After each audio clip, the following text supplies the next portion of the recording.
took a walk through this beautiful world. Felt the cool rain on my shoulder. Found something good in this beautiful world. I felt the rain getting colder. Sha la la la la, sha la la la la la, sha la la la la, sha la la la la la.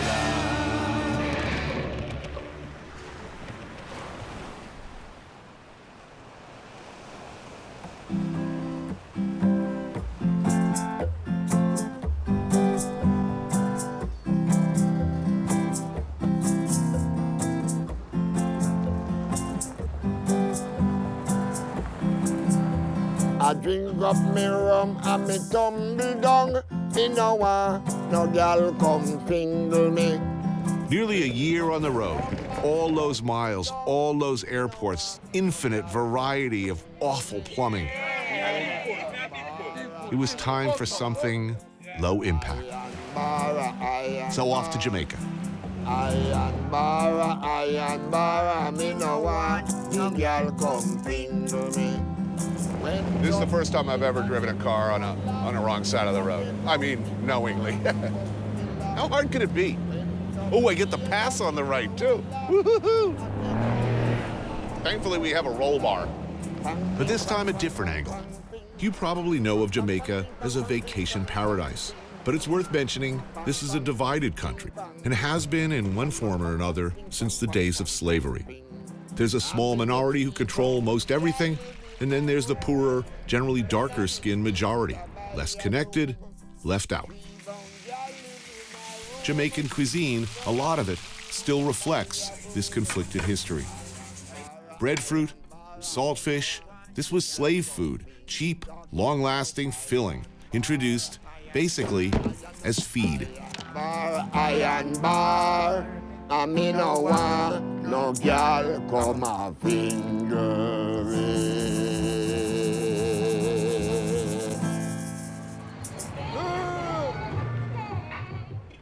Day one, first order of business, get my, some jerk chicken.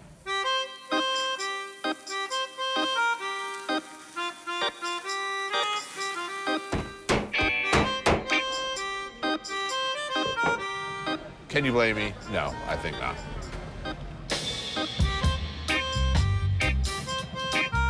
Oh, that's good. Yeah, I know this routine. Believe me. It's brown, it's murky, and it burns, Mommy. It burns. And there are still, all these years later, 2 Jamaicas. There's the Jamaica that most Jamaicans live in, cook in, struggle to survive in. The real Jamaica. Then there's the Jamaica which you're probably more familiar with.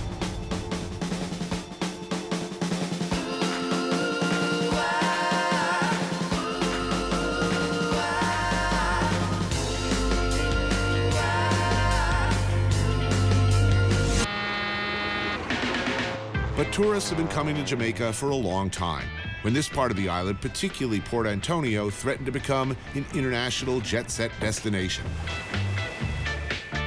Local legend has it that Errol Flynn was shipwrecked here on his yacht in 1947 and promptly fell in love with the place. Before Flynn, it had been an empire of bananas, a huge industry that later became United Fruit. Bananas went out, tourists came in. The banana business eventually went elsewhere, and when tourism shifted to the other side of the island with the construction of an airport at Montego Bay, well, that was pretty much it. The northeast coast was largely forgotten.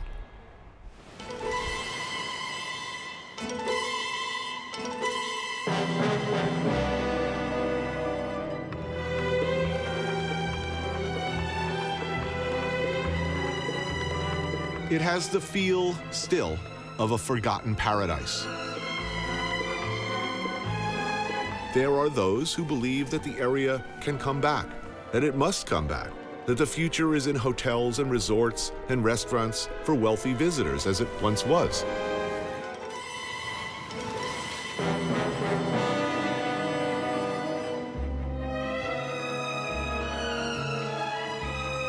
Take this place, for instance. The Trident Hotel. Expensive, luxurious. Best of all, I'm the only guest.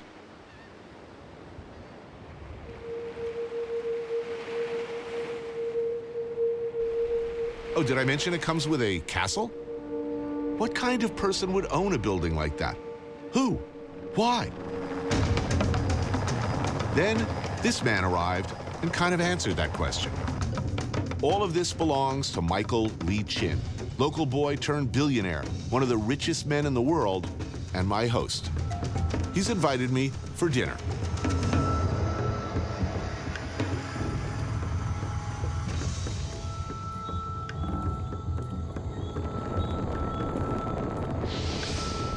That's some rum before we do some crabbing, yeah? Right, yeah, that sounds like a plan.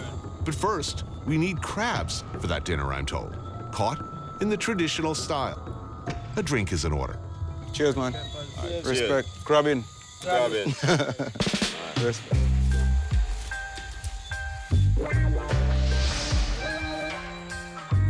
A lot of crab holes. This time of year, Port Antonio is literally crawling with crabs, I'm told. It'll be really easy. Just scoop up the little bastards and then it's back to the pool. You haven't seen any, right? Now I'm looking. I'll lunge at him. It's hot. I think it's that rum, you know. It's really thick in the bush, you know? It's sweltering, freaking hot, and dark. You find something? Yeah. Awesome, man. But it doesn't seem to bother the hotel chefs who willingly risk dismemberment for the sake of procuring a tasty dinner. We want him alive. We have questions to ask him. Where are your friends? Oh, yeah. You know? One crab down, 49 left to go. With the help of Tony, we're gonna get some more tonight, so.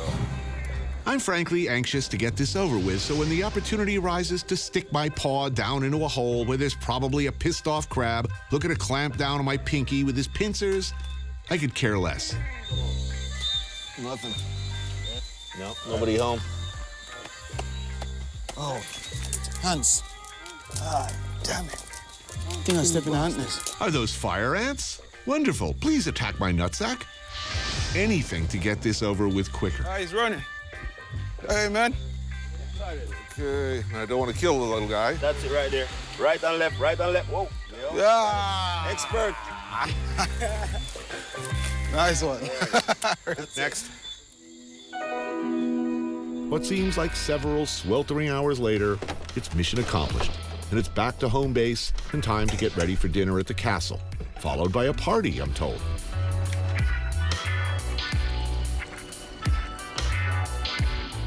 Do you recognize these, Tony? I put this guy in a bag tonight.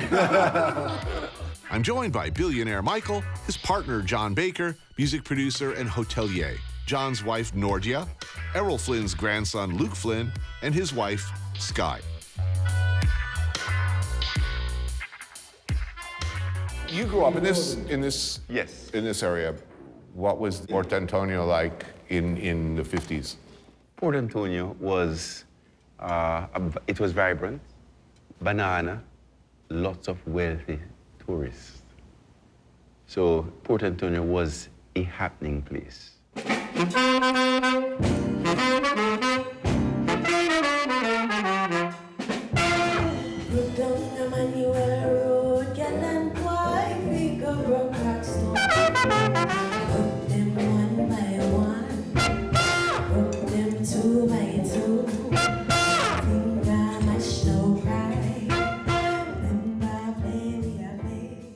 You're a man with a diverse financial interests. Banks, communications. As a veteran of 30 years in the hospitality business, why? Why would you do such a hard and probably unprofitable thing? I mean, usually unprofitable. You're being very kind. It's a really business, generally speaking. Well, I thought you're smart, I thought you're brilliant, but your behavior shows that you're dumb. No, I know the answer. Are you a romantic? Great things will happen when you You romanticize, you dream, you aspire, you see a vision, and you set out to achieve that vision. Trident is here to catalyze people to come to Port Antonio and discover wow, wow, and wow again. Where does it cross over? Where all of the things you love about this area, where all of the villas are spanking new, and people are building 400-room hotels, is there a threshold where things start to not be the things that you loved about the place in the first place, and how do you guard against that? You know, Tony, Port Antonio is a long way from getting there. It has not progressed out of the 50s. It's had very little tourism in recent years. Why isn't there lots of... Everybody loves reggae. Everybody loves Bob Marley. Everybody loves spicy, delicious Jamaican food. What's the problem? Because you don't get off a plane and go 100 yards to an all-inclusive. There's no rule lift here. You have to get here. It's that simple? It's as simple as a lift, and it's as simple as we're shrouded by the Blue Mountains, and it's an effort to get here. So it filters out certain forms of travelers. So we have to make it a little bit easier to get people. You get beat out by a lot of lame islands, let's face it. Oh, totally. Yeah. And even in Jamaica, lamer areas. For me, I say if someone says, oh, I've been to Jamaica, and they haven't been to Port Antonio, I'm like, well, really, you didn't get a real feeling of Jamaica.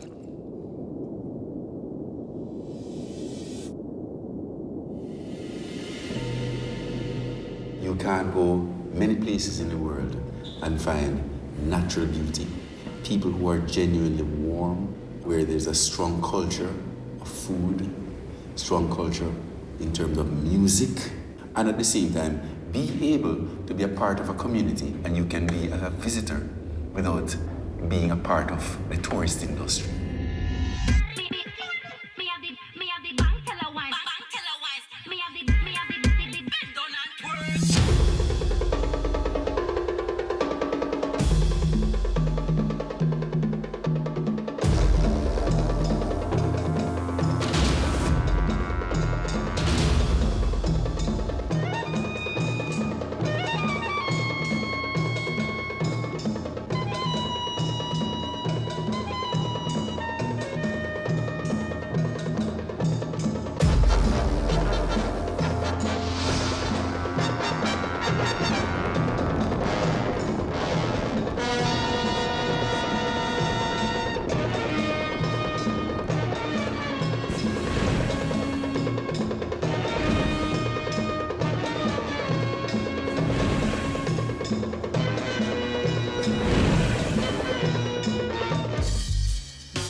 Hello.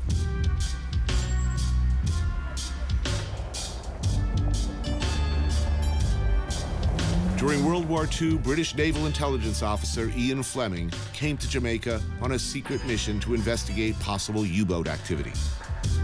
Like the legendary character he would later create, he was a spy. The mission came to nothing, but Fleming fell immediately in love with the island and vowed to return, which he did, buying this place, Goldeneye.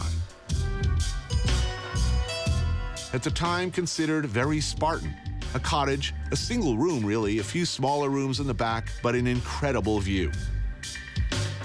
He spent much of the rest of his life here writing a book each year at this desk. You know those books.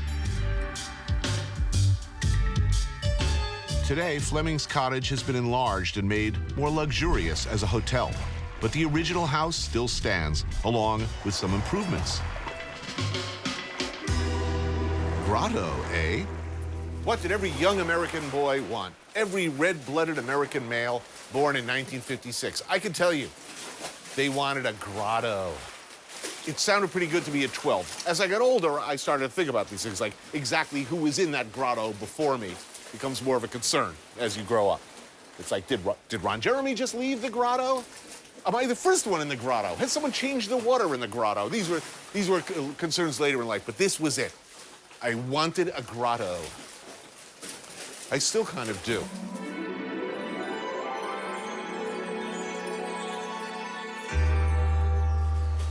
Thank you so much.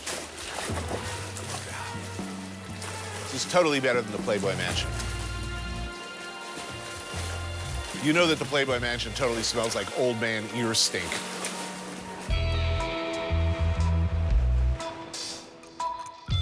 The current owner of GoldenEye is another unusual man, Chris Blackwell, legendary music producer turned hotelier.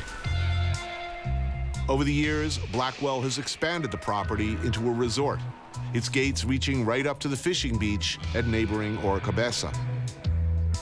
Blackwell has big plans for the area.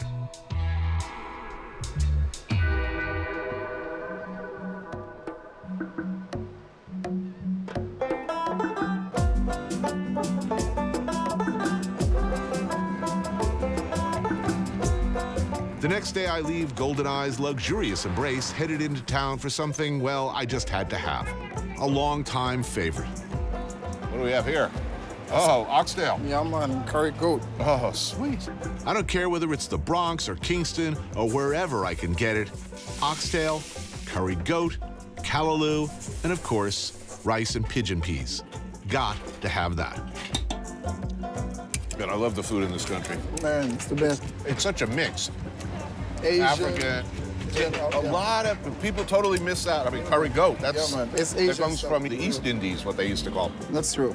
Chef Chris's cook shop has become something of a local institution, a thriving business in a town that's seen better days. How long you been open here? I've been opening this little shop for 13 years. 13 years. Yeah, man.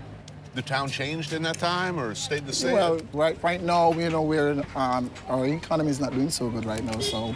Why not? It's one of the most beautiful areas in the world. Yeah, for real.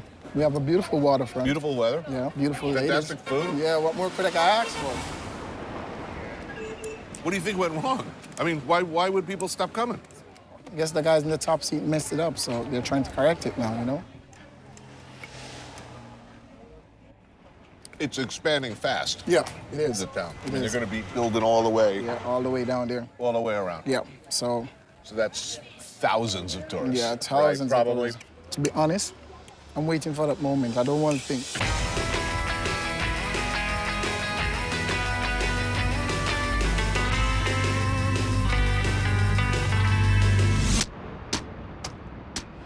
We really need that, you know, because this town was dying fast and real fast. So Chris Blackwell came back and now he's booming the town. So it's a good step in the right direction. Oh, thank you. Oh, yeah. See, now I'm happy. That is just beautiful. Nice place to grow up? It is. What's it like being a kid? My childhood days, I used to spend it at the beach. That's pretty good. Yeah. Who gets to do that? Well, I guess only me and my friends. But I mean, do you ever take it for granted? Like, do you ever get? Yeah, we do. We do? We do. See, the thing about it, when we really need it, that's the time we can't have it, you know? Because a lot of our waterfronts have been gone, you know? We have very little right now. You know, it's okay. We have James Bond Beach like 10 minutes walk from here also, so at least we're one of the luckier ones.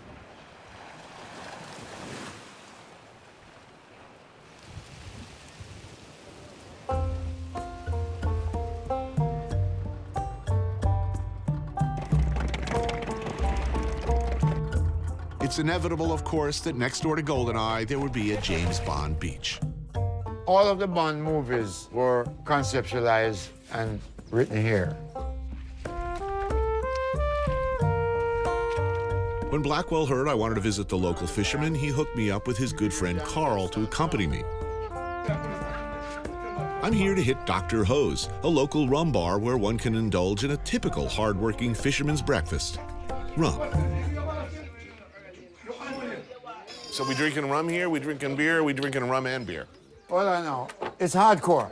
But you're recommending just like some beer and some rum together? No, the steel bottom now. Steel bottom. All right, Yeah. steel bottom now, right? We're going to do 1 part of rum. Yep. Right, and 4 parts of beer. No water, no ice. Try that.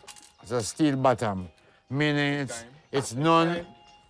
It's good. Yeah. It'll work. And you could take it to your dimension. So who fishes here? You fish? Yeah.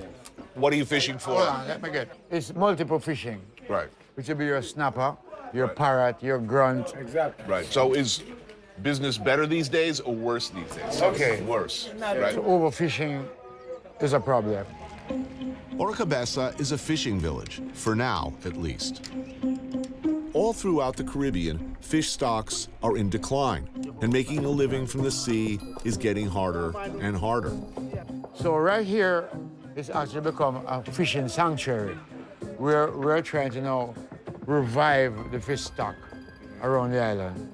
So if this becomes a protected sanctuary, what are you going to do for a living? Yeah, so they have to go further out to sea for deep sea fishing. That means more gas? More gas, more economic condition, less fish. So it's a strain, right? Is there a future for the traditional fishing industry in Jamaica, or do you think, like every place else in the Caribbean, is it going to end up an entirely tourist economy? This is going to belong to the tourists.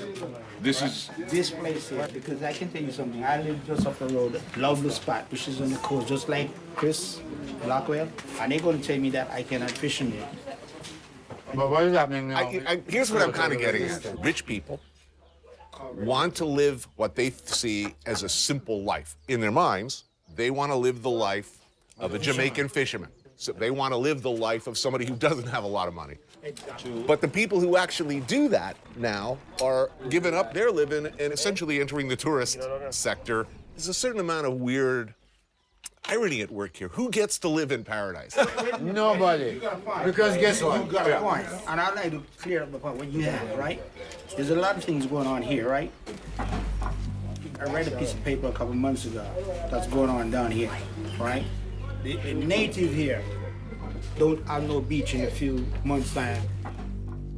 This architect's model sits in one of GoldenEye's offices, showing what Oracabessa's coastline will look like if all goes according to plan. They're gonna have an ID to come inside here. We don't care about truth, man. We kill people for truth, man. I'm telling the truth. I'm no expert on local politics, but whatever is going on here has clearly stirred up some strong emotions. See the street here? That street is school kids. I have to go to school. They also want to own that. Yeah, man, that's true.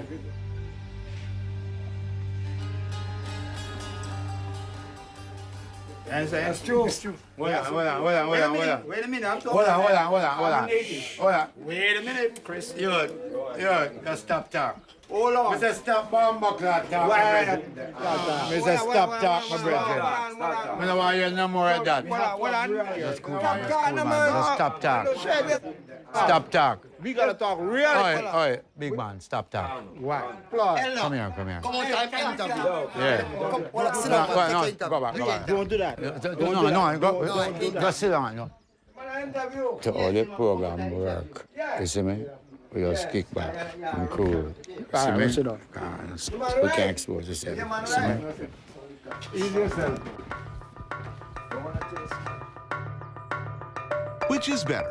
To be your own man, uphold family tradition in a dangerous, ever-shrinking, ever more difficult business, trying to catch fish in the sea, or carry a golf bag for a wealthy tourist? I couldn't tell you. I was in the service industry cooking people's food for most of my working life, so it's not like I have anything against it, but I don't know. It's a joyous day. Let us find the spirit in man and travel to the unknown. You think because we are here in the present that it had just started? This is coming way out of the unknown, out of the nothingness. And we are going to go on into the information highway, into the celestial. We are what it called astral travelers. So we travel from dimension to dimension. If one man die, all man dead. And if one man live, all man live. Tolerance. One dog, one foal, one cow, one puss, one moon, one sun. It has to be multi-purpose in order to sustain energy and life. Say a black, blue, green, pink, yellow, river, sea, mountain, bird, dog, puss, man. Everything is from the non-such. Everything is related. The car, the money, everything is connected to the universe.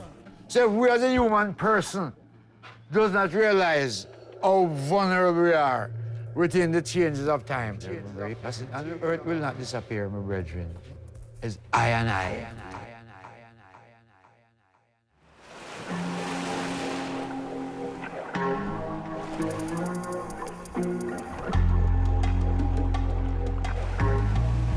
Who gets to live in paradise? It's Jamaica. Let's accept as a basic premise that this is about as close to paradise as it gets, right? This place I'm staying was built by a guy who lived here 2 months out of the year. That place down there, probably the same, 2 months a year. Sad to say, I think it's unlikely that 50 years from now, anyone but the extraordinarily fortunate, the extraordinarily connected, and the extraordinarily rich will be able to even look at a vista like this. That is my personal theory. Look, here I am, fully aware of the irony of this situation. It's like the whole preservation thing. Who preserve for who? Save the reef, for who? Save the beach, for whom? Not you, probably.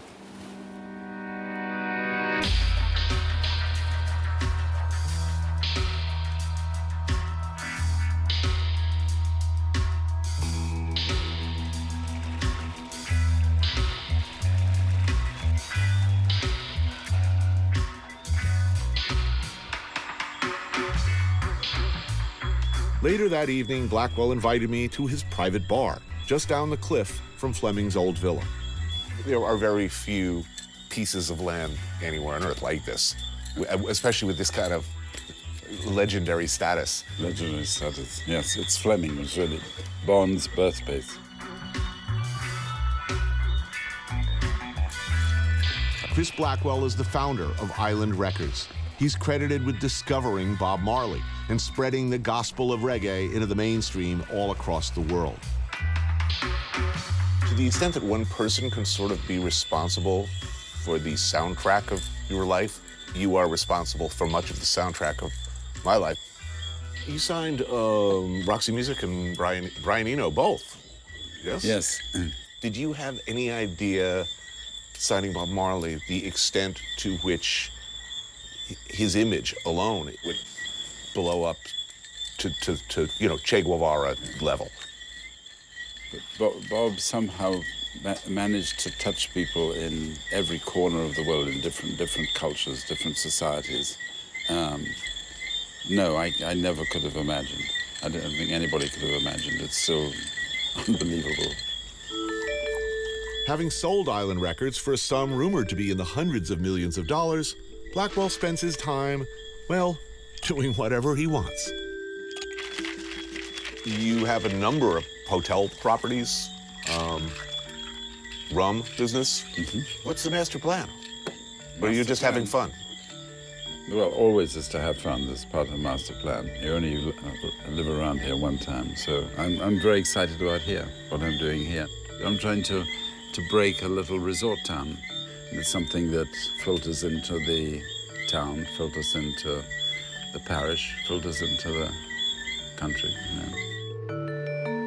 Lately, the project at hand is the Oracabessa Fish Sanctuary, set up to protect the local fish habitat and breeding grounds. A noble cause, but one that has put Blackwell squarely at odds with some of his neighbors.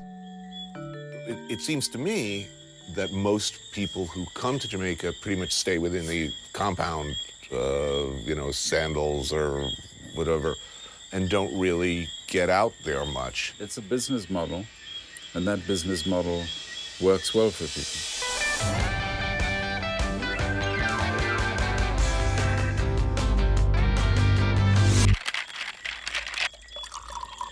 The market that I'm going for are the ones on the high level, in terms of a high cost level. Is it an inevitability that basically all of the Caribbean, that it's essentially going to end up as a service economy? Yes, I think mainly so. And then it's based on tourism. It's based on people visiting. It's a tough balance. The engine that's going to preserve or save is often dependent on who's coming to look and what they're willing to pay to come and look. Can there be a balance, do you think? I mean, can a place this beautiful be unspoiled forever? I think there could be a couple hundred places like this in Jamaica. As long as there are people who can go and spend some money in communities, go to a little restaurant, go to a little bar, go to, shop. That's essential for Jamaica to really thrive. If life were a Bond film, who would you be in a Bond film? Well, there's only one hero in a Bond film. That's Oh, you'd be the hero? I'd have to figure that out, yes. I don't know whether I'd be the villain. I'd be like number 17. He has an unhappy ending. Yes. And his end is frequently. quite short, yeah.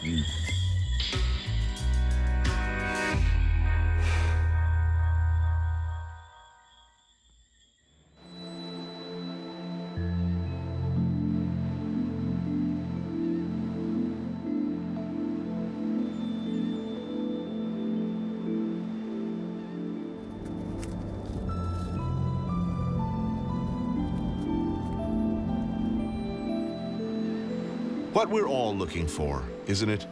The perfect beach. Remote, uncluttered by douchery, cold local beer.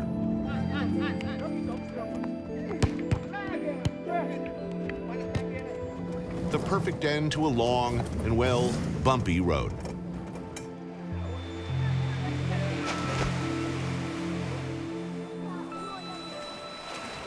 Wifred's beach is that beach.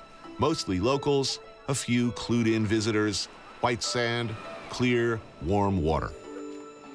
And of course, local food.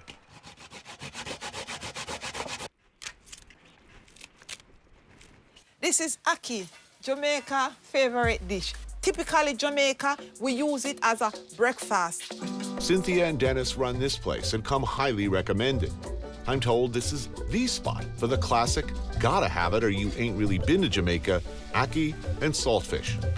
Salt cod, rehydrated and cooked with ackee, a local fruit that happens to be toxic if you don't handle it right. Now they say best ackee and saltfish In Jamaica. anywhere. And yeah, also some banana. Delicious. That is delicious. Yeah. Cynthia's friends Joy and Marjorie also have little restaurants or food stalls on the beach, and they tell me that here too it's in danger of redevelopment, that all this might disappear into the ever-churning wheel of, well,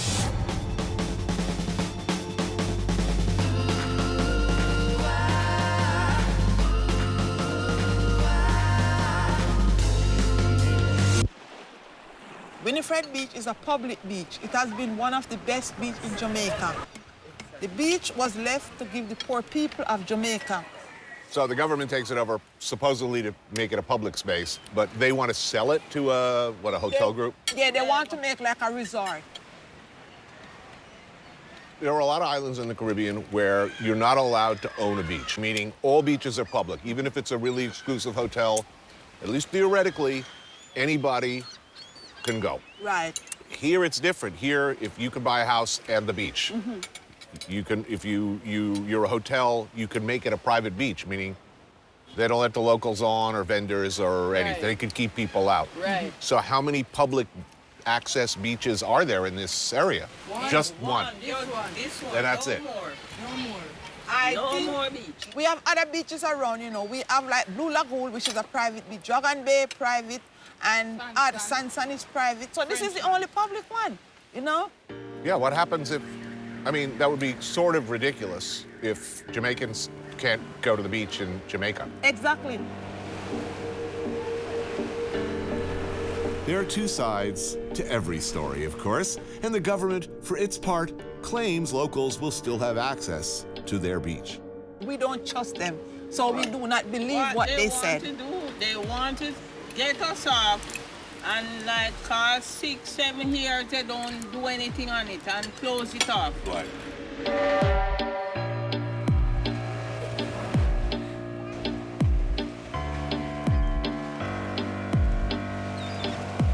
What kind of monstrous human being or organization would displace the people from their own beach? From our freedom. If they take this away from us, we would like we are in prison. Yeah. Yeah. Because when the time is hot, we wouldn't have nowhere to come and swim. So we the people, we are in court with the government because we do not want them to take away the one and only beach that we have in Jamaica, Portland. What do you think your chances are? You think your chances are good? Yes. You're going to win? Yes. I've been fighting over 7 years. Trust in the Lord. 7 years? 7 years. And I said I'm going to fight until I reach the top. If when I reach the top and I lose, I feel much better. But I'm not giving up. Let's face it, there are only so many beaches in this world. Even fewer unspoiled beaches. And even fewer beaches like this. I mean, that's one of the things that's nice about this area is it's not a big resort area like some of the other parts. And the food is amazing. Right. Yeah, we do cook nice food. You can't get this at the hotel. They get it, but not like this. Not so fresh. Right. Really, really, really tasty. I'm gonna have to come back here like tomorrow.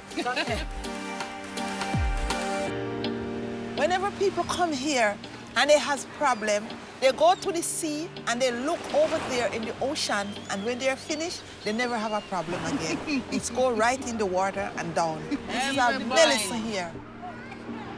And I hope that the world can see what is going on at Wifred Beach, and that they can come out and enjoy the beauty of the beach, the nature of the beach, the people, and the love of the beach.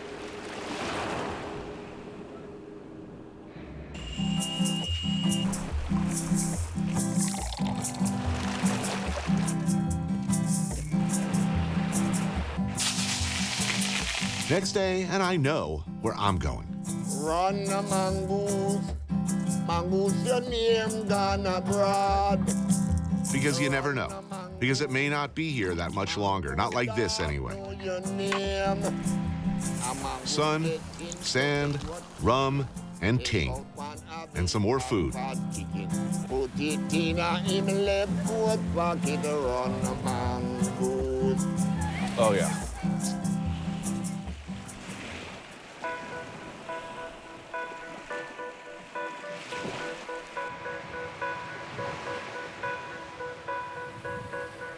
Hi. Wow, what a spread.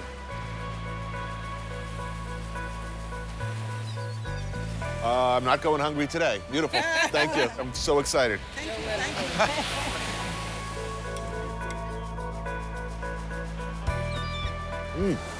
That is actually quite delicious. You're not missing out on starches. I mean, you get yam, plantain, breadfruit, rice, peas, corn, carrots, dumpling, festival. Like the man said, eat dessert first. Life is uncertain. That's good. I knew I was coming back here. I knew it was a smart move to come back here. These ladies can cook. Point being, the way the world turns, the inevitable grind of history seems to indicate that places like this and people like this get plowed under, pushed aside, paved over. Who owns paradise after all? Who in the end gets to own paradise, use paradise, or even visit it? That's a question that's probably worth paying attention to before there's none left at all.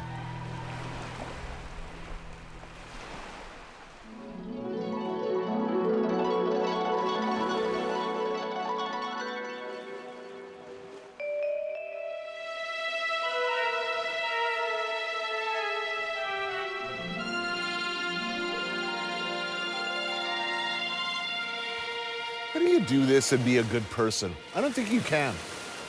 Like, if you wanted to do this regularly for the rest of your life, I would like to spend 3 months out of the year in a hammock looking out at the Caribbean in a secluded beach like this. You'd have to do bad things to do this, right? James Bond doesn't get this. James Bond's a hustler. He gets this for a couple of days before he moves on to the next location. The guy who lives here is the Bond villain, not James Bond.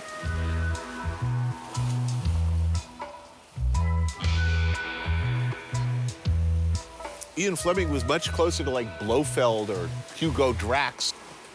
You know, those guys had lots of leisure time, sitting around in hammocks figuring out how to take over the world. A lot of downtime in world domination. Bond was a working class. That's what I've been missing.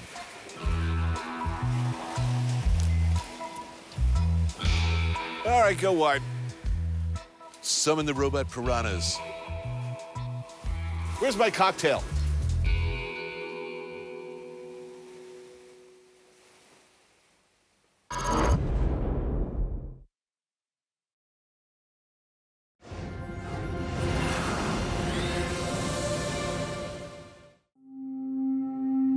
In September 2017, Hurricane Maria devastated the American island of Puerto Rico. At the time of this writing, 12 days after the hurricane, almost 95% of the island's residents are still without power, and close to half don't have clean water. Just months prior, we shot an episode there hoping to capture the staggering economic crisis that Puerto Ricans were already dealing with. So now we have to ask ourselves, can the island ever rebuild? And what is our responsibility as Americans in making that a reality? I took a walk through this beautiful world. Felt the cool rain on my shoulder. Found something good in this beautiful world. I felt the rain getting colder. Sha la la la la, sha la la la la la, sha la la la la, sha la la la la la.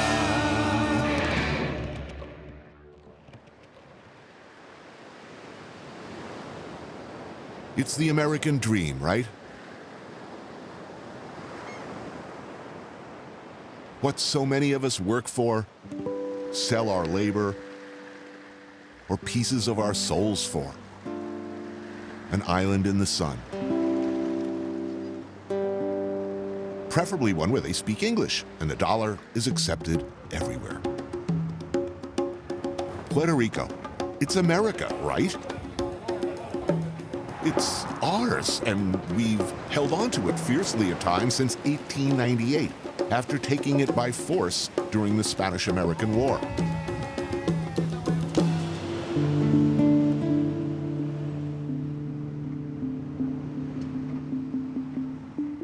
I want to take you to one of the worst performing economies in the developed world. $73 billion in debt. The employment rate is only 35%. Highest sales tax of any United States jurisdiction, 11.5%. 45% live in poverty. Biggest municipal bankruptcy in U.S. history. Over the last 10 years, more than 5% of the population has fled.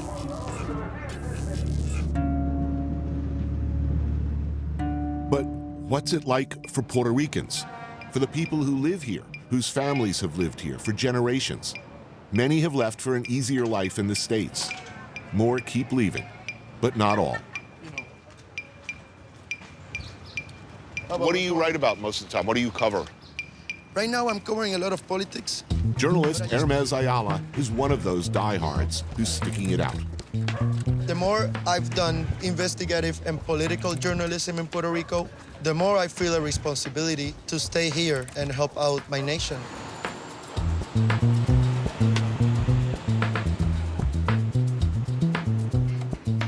So this is Santurce. Somebody called it on the way over the art district? This is sort of an art district, but this was a barrio that was founded by freed black slaves, right? going through tons of transformations, like every working class neighborhood. Some people think that Puerto Rico takes advantage of the States, but it's a two-way street. Right. You know? Like this. This is my friend Laura right here. Hey, Laura. Hi. How are you? Johnny. Like everyone here, Hermes and fellow journalist Laura Moscoso are trying to make sense of a situation that seems Kafkaesque at best. So, dumb question. What is Puerto Rico? It's not a state. It's kind of like a colony, but it's not. It's not kind, it is. It is a colony. It's an unincorporated territory. Unincorporated territory. Yeah. So, what's that? What is that? So we're still trying to figure out sometimes, What do you say the majority of Puerto Ricans consider themselves Americans, or do they consider themselves Puerto Ricans, or both? I think that they consider themselves Puerto Ricans with the privilege of having the United States citizenship. Yeah, but it's kind of a half-assed citizenship. You can't vote for president. Nor Congress. Or Congress. Anything. You don't really have much voice in your own destiny. Exactly. You can only go to war. That's the only thing that you can do with right. Right. But Puerto Rico owes, what, $75 billion right now? 72, yeah. 72. I don't see statehood, I don't see Congress or Senate ever Me neither. taking on a $72 billion debt Exactly. load, especially for a lot of people who speak Spanish. Exactly. What's the way out of this? Oh, my God. What about tourism? It's an industry of services to service Exactly. the wealthy. And then at the same time, you take 450 million out of the university, for example. So you're gonna have less educated people willing to do any type of work. To survive. Yeah. You are not really producing an economy that a person can survive on, This is a country where people live, where we do things, and we have culture and literature and music and produce intellectual important work. They are selling us as only a good resort to have a piña colada in the beach, and that's it. Piña coladas. We actually invented piña colada, so I shouldn't be talking bad about piña colada. Even though we're getting fucked over by vultures. Yeah, a lot of vultures. The people of Puerto Rico are good people, and I think that we're gonna get past this.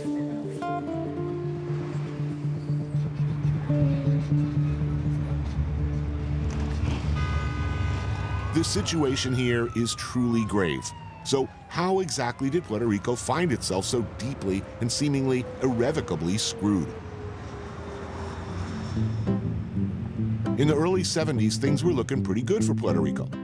A tax incentive was introduced which helped lure dozens of major companies to the island, employing significant numbers of people. But when that incentive expired in 2006, concurrent with a major recession in the States, those companies packed up and left. Thousands of Puerto Ricans followed, looking for jobs that no longer existed on the island. The tax base shrunk drastically, creating a dire need for cash to shore up basic needs and services. So along came the municipal bond, a big, fat IOU that appeared to be salvation for a near-broke government. They're sexy for investors, triple exempt from taxes, and bond owners buying Puerto Rican debt would have to be paid back before anyone. That's anyone. Hedge funds, or vulture funds as they are often referred to in these cases, had profited from similarly desperate situations in Greece, Argentina, and Detroit. As the situation worsened for Puerto Rico, you could buy up more and more bonds for pennies on the dollar. This was a fire sale too sweet to pass up.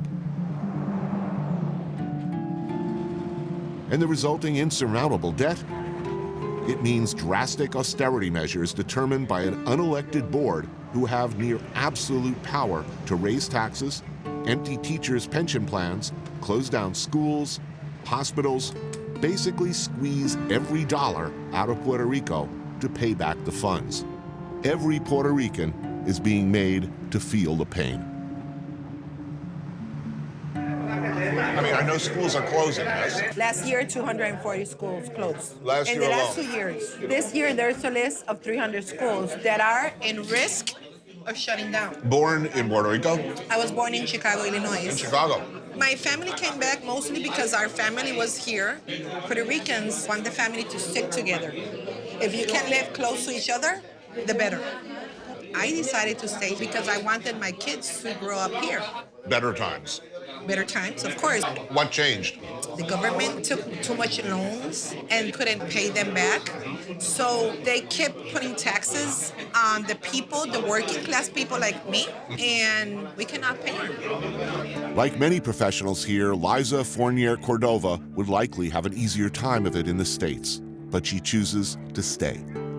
With the crisis here in Puerto Rico, mostly I think about my kids, where they have the options to stay here and work and have a family.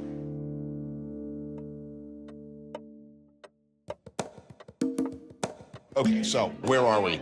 We are at Casa Vieja in Ciales. This is a typical 1960-50 grandmother's house. And the food is grandma food? It is grandma food, actually. Those are corn fritters with ham, typical Sunday after a Saturday party. Hangover food. Delicious. Thank you. So this is like a plantain soup. Oh, that's good. The specialty here is pastel al caldero, pork marinated in bitter orange, taro root, green plantains, squash, and garbanzo beans, slow cooked. And morcilla, blood sausage. One of my favorite things. It's good. It's fantastic. Teachers here are being asked to pay into a pension system that has been described as a Ponzi scheme. You pay 10% of your income into your pension plan out of every paycheck. The money you're paying in now is being used to pay The ones that are retired right the now. ones who are retiring right now. In a pyramid scheme, the top of the pyramid. But by the time it gets down to you, who've been paying in for your entire life, There's no money left. I worry about my future. I don't know what I'm gonna live off. I have 2 jobs in order to pay my bills, have my car, have my house, pay for my kids' education. Right. There's no way with one job as a teacher I can do that. so how do you continue? I know I could get paid triple in the States, but I don't want to give up on my country. My kids see how their parents struggle. Things can change if only one stands up and decides, I'm gonna do this. Right. But we have to empower those children. We have to make them believe they can change, that there's a better life for them.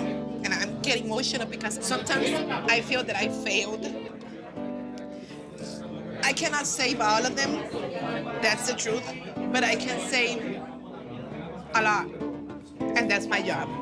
So that's what I'm going to do. I have hope, I have faith. I'm taking a jump of faith. Perdona nuestras ofensas, como también nosotros perdonamos a los que nos ofenden. It's Semana Santa, Holy Week before Easter. Clearly not a casual affair here. This is a predominantly Catholic country still. Pounded in deep after 400 years as part of the Spanish Empire. A ti suspiramos gimiendo y llorar, ea pues seguro. Y bendito sea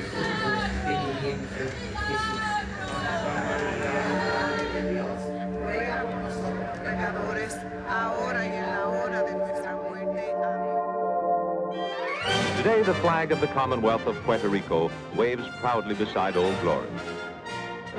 American citizens all, Puerto Rico has come into its own, a real democracy.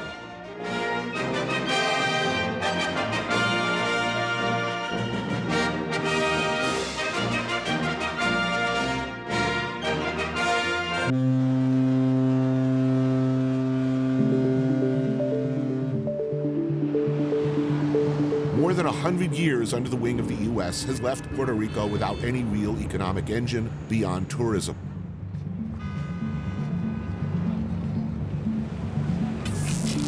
The old industries are no longer wanted, needed, or are no longer economically viable. Agriculture manufacturing, trade have all shrunk drastically, and the island is dependent on U.S. exports for just about everything.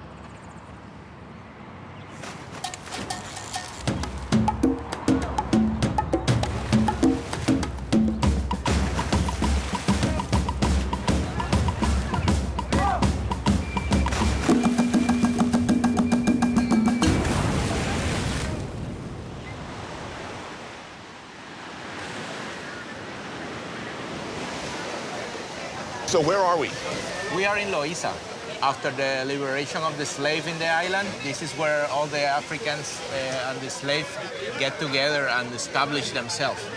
Despite, or maybe because of the economic turmoil, Pedro Alvarez Cortez saw an opportunity to make something. We keep working the formula until my grandmother said, whoa, this is very good, give me more. Using the tradition as a weapon, that's what makes us successful. At a local beach in Loíza, about 45 minutes outside San Juan, a crab shack that's one of his favorites. Oh my God, look at that. Outstanding. Excellent. What do we got here, land crab? Land crab, yeah. And this is a coconut arepa. what do you think? Just bang the... Yeah, you just knock it and open like a lobster. There you go, you see? Oh, there we go. They're very sweet, the meat. They just leave it for a few weeks in the cage. Yeah. Feed it with grains to take away the flavor of the mangrove. Why did you think sausage? I had the experience as a chef in Puerto Rico. I knew the necessity Right. that was in the restaurant for good quality sausages. So I put my little kitchen to make the experiment, and I worked toward that. Where were they getting their sausage before you? Yeah, from the mountains. From the There is mountains. sausage Oh, under the maker table. Yeah, but under the table. They were not inspected by the USDA. Can you use entirely Puerto Rican products? I'm in the process. I use the pork shoulder, and there's nobody in Puerto Rico that produces that. Now, that's fucked up. Yeah. Right? I mean, correct me if I'm wrong. I mean, the Spanish generally brought pigs with them. Yeah. You can certainly raise pigs here, no problem. There's the land for it. Why is no one raising pigs in Puerto Rico? 90% of the pork meat in Puerto Rico is come from the state. Right. Prices is very hard to compete, but that is changing. We still have the resources and the talent. That is the most powerful tool that we got. The talent that, you know, to see an opportunity and working forward to that. We have a great generation of young agricultors that instead to going from the countryside to the city to work in a bank or some big companies, then going back to the countryside, you know? They don't need nobody to tell, hey, you can do it. They just make the click. So there's hope. Yeah, humbly, I can say me and my family are an example of what you can do with the tools you got. Well said, man. Yeah. These are delicious. You can squeeze a palito like that. Yeah, believe me. That used to be my job. I used to have to squeeze all the lobster legs with a rolling pin. Oh.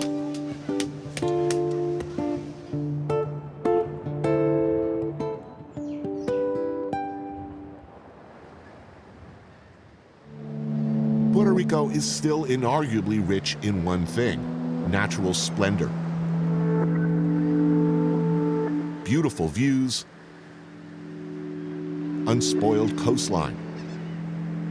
But that too is in peril. My name is Pocho.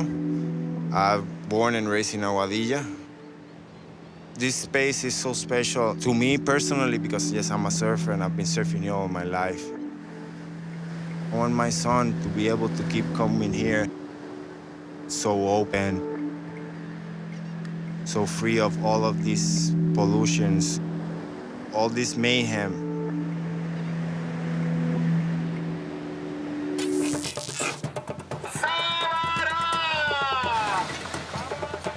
Pocho and his fellow activists have occupied Playuela, trying to serve as human shields against the encroachment of a planned development that would transform this place into a massive resort, named appropriately or inappropriately enough after Christopher Columbus. This is a resistance camp. Just a hypothetical question. If the beach is public, well, what's the problem? The project. It's not a building. It's a mega project. It's a 5-star hotel, 120 villas, a mini mall, the biggest casino in the Caribbean. That's how they sell it. And 2 parking lots 4 stories high. We're talking like poof, poof, poof, poof, poof, poof, poof, poof, poof, you know? It's not sustainable. If they roll in the bulldozers right now with a whole bunch of police, what do you do? Civil disobedience. We go stop in front of the machines. We're giving time for the lawyers to do their case in the court and whatnot and whatnot. Oh, you got some lawyers here? Yeah, I got all the lawyers. Lawyers go to the beach? Yes, man. Hey. The chef is making sancocho, a stew of beef, veal, and sausages. And there's some fresh-caught grouper and red snapper.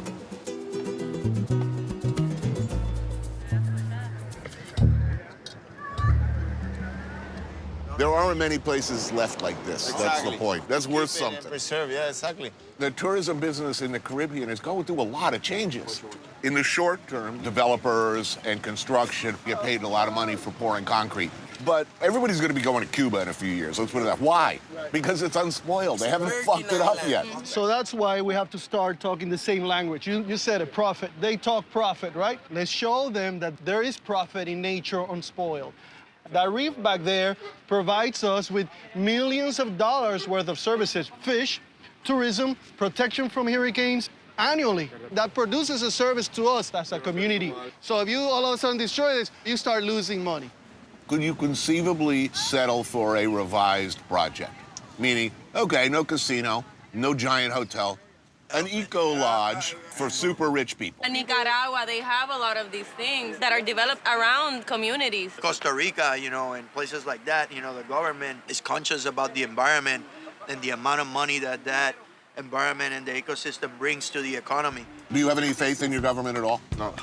Oh, no. We are a colony. We are an island surrounded by water, and we don't produce almost like 90% of the things we consume, which makes us needy. It makes us a third world country. Third world country which belongs to the most powerful nation. There's a lot of motivation in the people of Puerto Rico right now. It's not about independence or not. It's about what is right, what the people needs. It's coming out of the comfort zone and realizing that if you don't do anything right now, we're just gonna get run over. All the Puerto Ricans who want to quit, they can leave. Yo no me quito. I won't quit.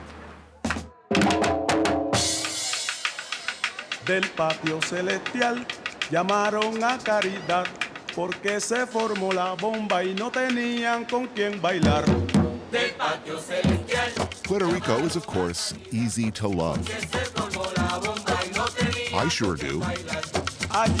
Firstly, because Puerto Rican culture as a New Yorker since age 17 was part of the cell tissue of the city I've lived in so long.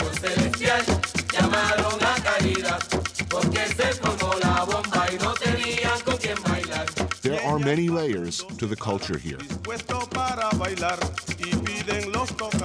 First, of course, were the Taíno, the indigenous peoples of the islands. Then the Spanish, followed by African slaves.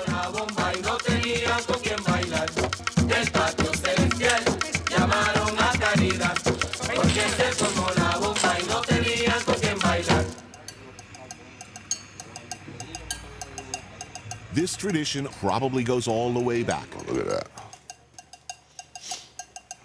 As old school and as awesome as it gets. A timeless classic. Something that's been good forever. The baby's in the house. Pretty. Beautiful, huh? A great idea that will never be anything less than great. Put a pig on a stick and turn him slowly, slowly over a low fire. Un cuadrito cuando pueda, agua. You want some of the skin? Oh, hell yeah. Cheers on that. 25 minutes up into the hills from San Juan, an institution that celebrates pork. The whole damn pig, in ways that can only be described as spiritual. This is a Puerto Rican samurai. Is incredible. Lechonera El Rancho de Apa is one of many such places. But this one is special. Apa Ramos has for nearly 50 years of his life been perfecting the art of the perfect, slow-roasted suckling pig. He starts work at 4 a.m.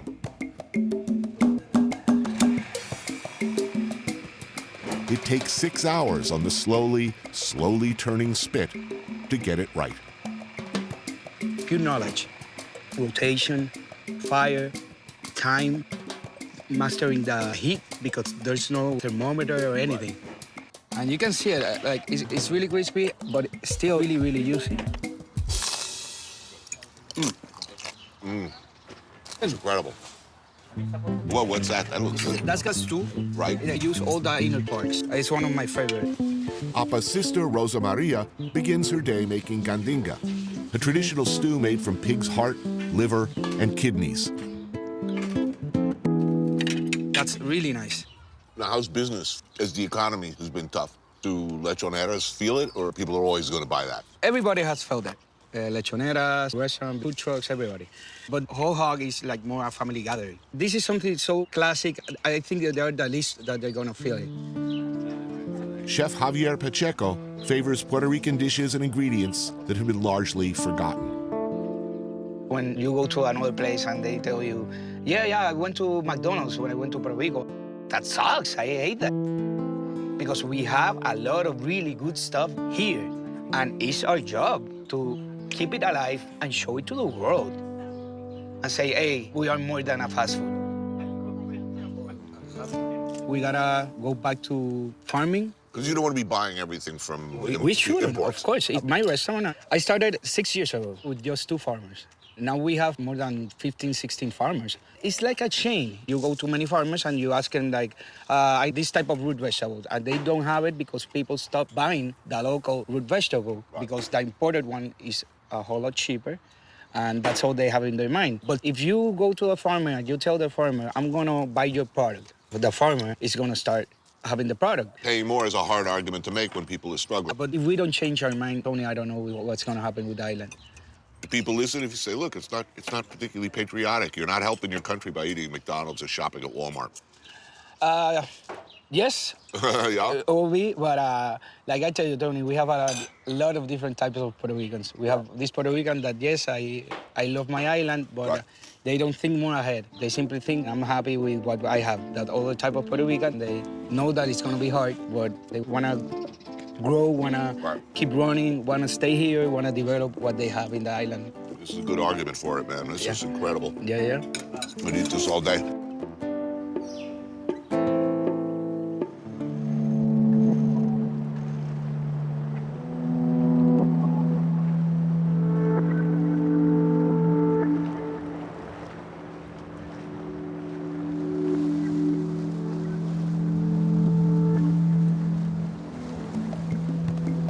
In the life doesn't suck department, this is way up there. A means of conveyance I find quite comfortable.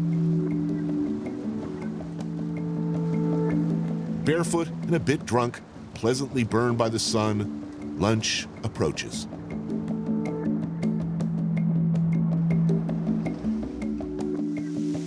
If you need any prep done any night for it, just let me know. Gotta put some avocado on that. Gotta have it. Yeah.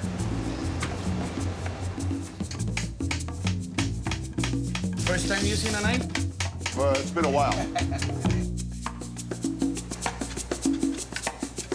You got talent. Yeah, if this TV thing falls through, I can always work at Denny's. Man, looking great. All these dishes are traditional Holy Friday food.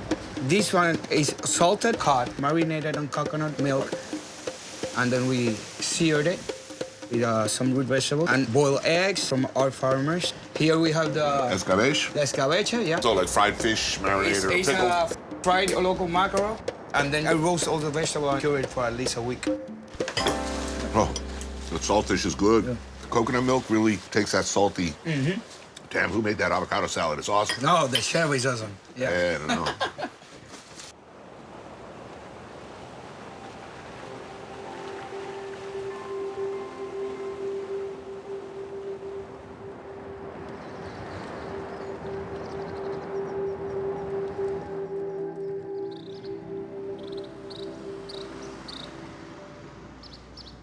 Vieques is officially within the Commonwealth of Puerto Rico, the main island a mere 8 miles away. It is phenomenally peaceful here, but it hasn't always been that way. For over 60 years, the island was used as a bombing range for the U.S. Navy and for training exercises. The soil is rich with depleted uranium, Agent Orange, and the kind of good stuff left over after 60 years of explosives raining down on it. Many see a clear connection between that recent history and a cancer rate that is 30% higher than the rest of Puerto Rico.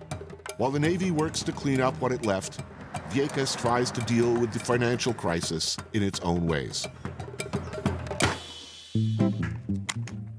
Chef Erica Boulon grew up here and has raised her family here.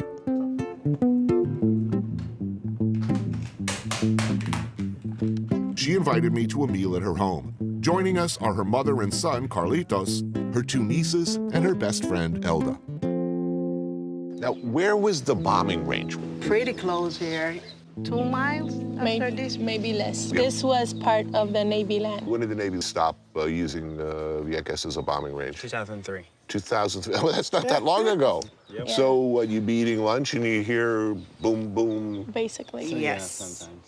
And still, they detonate bombs. This is leftover ordnance. Yeah. This is like the cleanup process. They gather the unexploded munitions and then they detonate them all together. And the house moved with the bombing. It's like middle of the war. And I'm sorry, you've lived here for how long? All my life. Me too. All my life in Vieques. I've been drinking a fair amount of this lately. This one is flavored with Acerola. acerola.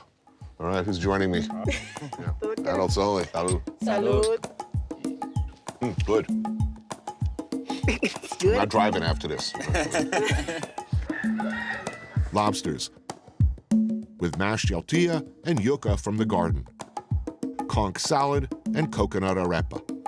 It's really beautiful here. This is not San Juan. This is much more lush. And Lights, no fast food. born and raised in paradise. Beautiful beaches, awesome sunset. The whole world wants what you have already. How's the economy here? Como si se quiebra. Bankruptcy? We are like the colony of a colony. Basically, the biggest employer is the municipal government. Wait a minute. The number one Is the- employer on Vieques is the government. Yes, the municipal government. The local government. Yeah. We also have this dynamic that people that study and make a profession, 10% come back, and that's a high number. There's no jobs for them. So our population is getting older, and it's formed by retired people. Right. Where are they going? Main Island or United States. What's the plan when you guys grow up? What do you want to do? I want to be a chef. A chef? Good for you. It's hard. Your dream restaurant, where would it be? The Main Island. You see? So, in 20 years, That's scary. who's going to live? Not our kids, Who will own Vieques? I mean, who will be in charge? not locals, not people that studied here. The land is too expensive for the local people. So this will be vacation homes for wealthy people from other countries. Yeah.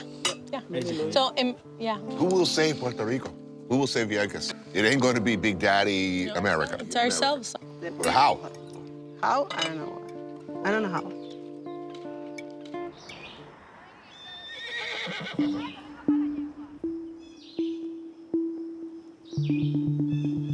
Life on Vieques offers the kind of freedom, the kind of beautiful views that have largely disappeared in the developed world. But life can be difficult.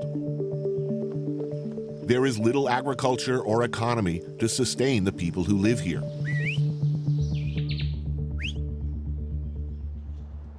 At one of the highest spots in Vieques, the sea visible in the distance, is Finca Conciencia, a small but sustainable farm founded by Jorge Corapena, intent on providing locals and area restaurants with fruits, vegetables, honey, and medicinal herbs.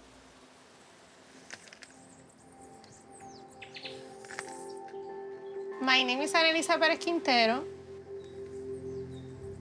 I live and work in La Finca Conciencia. We run a productive and educational agroecological project. We farm. We have the land and the resources to produce food that is economically viable, that is self-sustaining, without a lot of investment. It's liberating.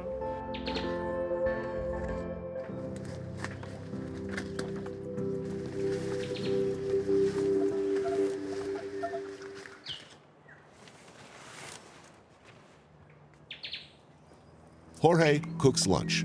Plátanos de Monte Carmelo.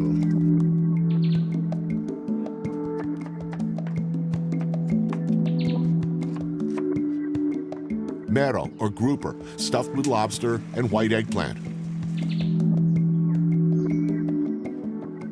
Wrapped in banana leaves and grilled over mesquite. Mango is mashed plantains with sofrito. All right, that looks good. And what's this here? And that's pitorro. Oh, I know what that is. I'll have a shot.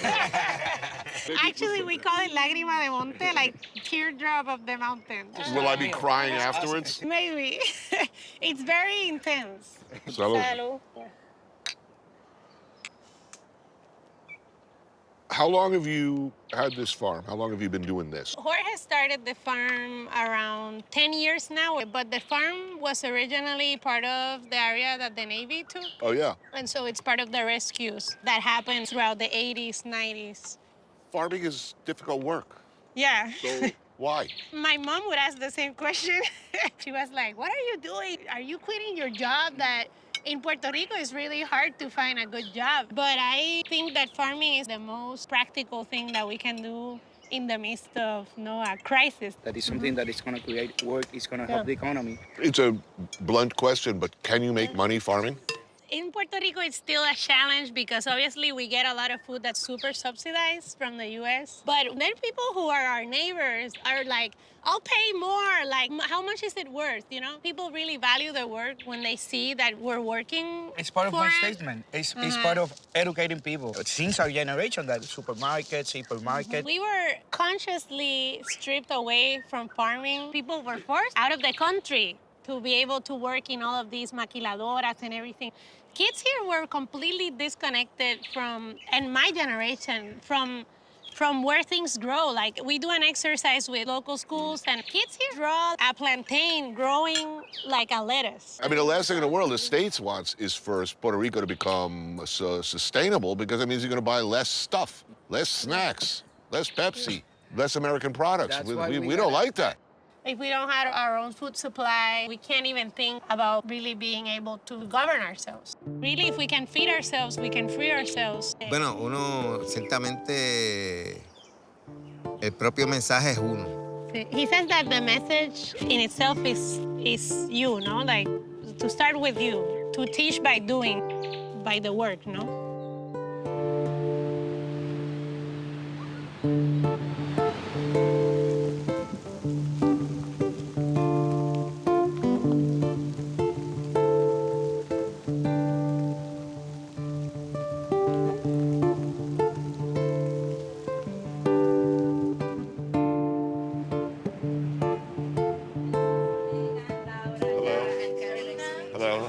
My friends. Hi. Nice to meet you. Hi. Hello. What's up, beer? Yeah, sure. So beautiful here. Thanks for having me. Tito Alver is a beloved singer-songwriter. Cristina Rivera Miro is his fiancée. He lives on the outskirts of Vega Alta, where he grew up. I've been playing for 20 years now. I write very specific songs about my town, my country. I'm not trying to sell any dreams, but I tell everybody that we have it inside of us to make it to the other side. You want to come inside and meet the chefs if you want to? I mean... In the kitchen, they're putting together quite the feast. How are you, man? My bass player and chef. I got someone in the band who can cook. That's I know, right? On the road? That's not so bad. essential.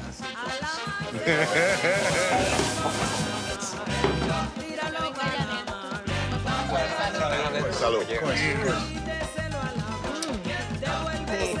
Mollejas con guiñetos, sautéed chicken gizzards and green bananas. Wow, that's good. Claro que no. Codfish fritters. Carne guisada, a beef stew cooking since morning. Traditional mofongo.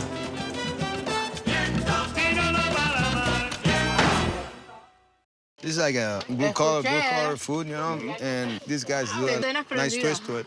Can you make a living as a working musician? I do. Just on the island? But I'm lucky. I'm not one of the few ones. You can play around the island, but it's really hard to get heard. Everything comes from the outside. Radio stations don't support local music. Do you have any faith in your political leadership? No. No, nobody. Every time I ask this question, nobody pauses. We don't no, think they, about no. it. No hesitation. Zero. No. You know what, Tony? What happened with us is that you don't know where the blame is. You don't know if you want to blame Washington for this. You know, you have to blame our leaders for that. Why would a bank front $70+ billion into an economy that had been in decline for quite some time? Did they ever really have any reasonable expectation of getting their money back? Or was this a cheap way of buying a country? Yeah. Yeah. Thank you. Yeah. We need money, so develop whatever. We're giving it all away. It feels like they're selling out the country and they're pushing us out. That's what it feels like. What about move on and, you know, this, I'm going to Florida. I still want to live here. I still want to have that view. I still want to breathe this air. We should get the chance to just be ourselves, you know. I'd rather have us dealing with it than being in no control at all of anything like we are right now. We need to change the way we think. We have been taught that we can't do it. We are preconditioned to think that we need the support of the U.S. If we decide to be an independent country, we have to go through a process of being on our own, and we have never done that. We have to start from scratch. We don't have agriculture. We don't have any economic production, anything. It's gonna be tough, and I hope that we can fight for ourselves, to inspire people, to give them strength, to resist. Obviously, music is good for that.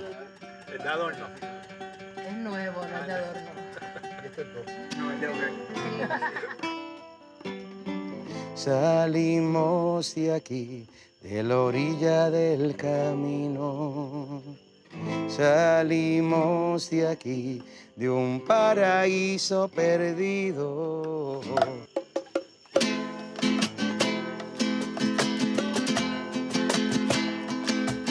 Salimos de madrugada, de una cuna reciclada, recitando oraciones que aprendimos sin opciones y hoy regresan en canciones, en saludos y discusiones y en las miradas de tu cara, en la forma en que te paras y hoy toda la brisa sabe a mi Puerto Rico. 1, 2, 3, ya. Salimos de aquí, eso no es de donde quiera. Salimos de aquí, te lo digo sin problemas. Salimos de aquí, salimos de aquí, salimos de aquí, salimos de aquí.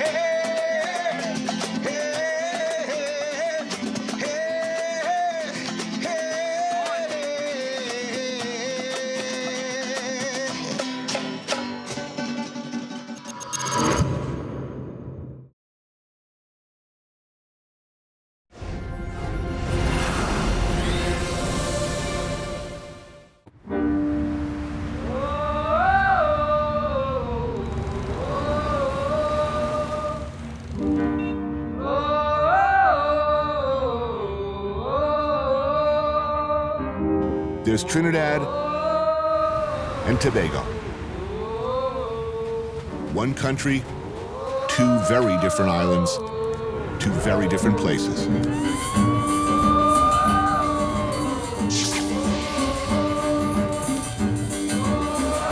One island is what you expected when you arrived wearing flip-flops and a Hawaiian shirt all greased up with cocoa butter.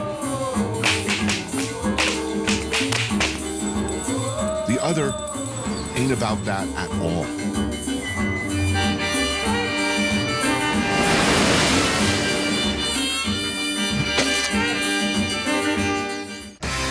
I took a walk through this beautiful world, felt the cool rain on my shoulder, found something good in this beautiful world.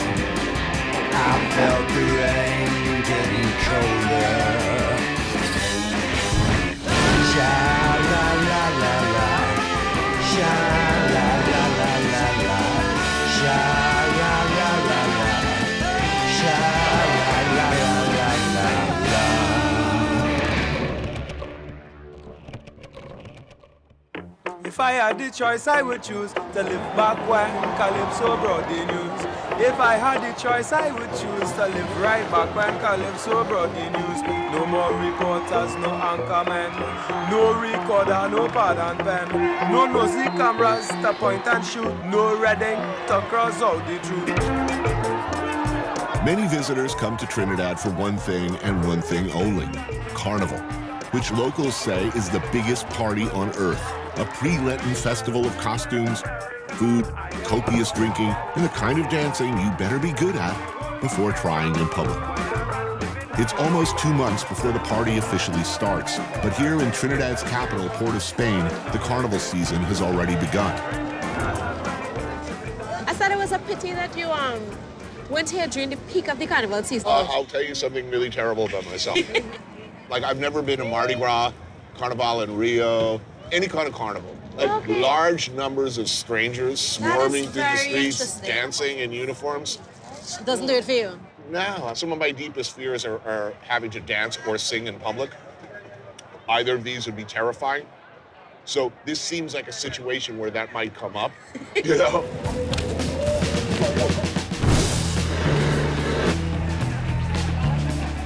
Queen's Park Savannah will be the epicenter of Carnival. But tonight, it's still Trinidad's street food center. My dinner companion for some fried snapper is LaShawn Prescott, who's here to tell me about 2 essential skills necessary for the proper enjoyment of local nightlife. Turns out I am very good at one and suck epically at the other. What is liming? Liming is like our version of hanging out, right. You know. You're with friends, you're chilling, that's liming. Is there alcohol involved? Chances are, if you're liming, probably. you're sipping. I mean, you can't lime without beer. What about the rum? I haven't had any rum here. How does one drink rum here, and which rum should I be drinking? Does one drink it on the rocks one or drinks mixed? it with Coke. With Coke? Yeah, rum and Coke. But the rum's supposed to be really, really good here. Yeah. What do I want to mess it up with Coke for? Okay, so we've established what liming is. What is whining?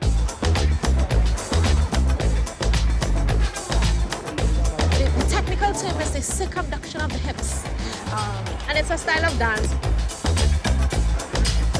And if you're not used to the culture, you don't understand what it means, you can interpret it the wrong way. When you see it for the first time, you can think it's seductive, you can think it's sexual. But people can whine on each other and not really mean anything. I can whine on you and it doesn't mean that I want to take you home, you know? It's something that's really about freedom of expression of self. And it's something that crosses ages, races, ethnicities, especially during carnival time. You see people from high status and people who are, you know, lower class. They both whine together. You know, the barriers are no longer there. It's all just a mix of all the different ethnicities and stuff.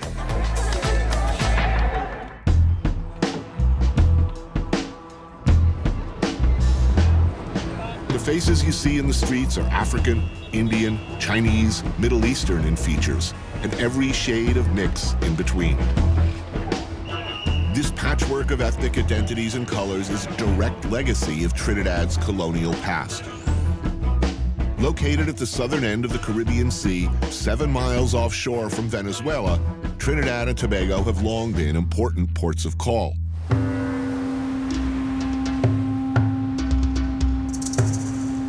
Like a lot of islands in the area, everybody's been through here at one point or another. The usual European hunters of fortune. The Spanish came looking for gold. Then the Dutch, French, and British took their turns at the real money of the time, sugar. An economy built on plantation labor and slavery. Finally, the island hit the big money, oil.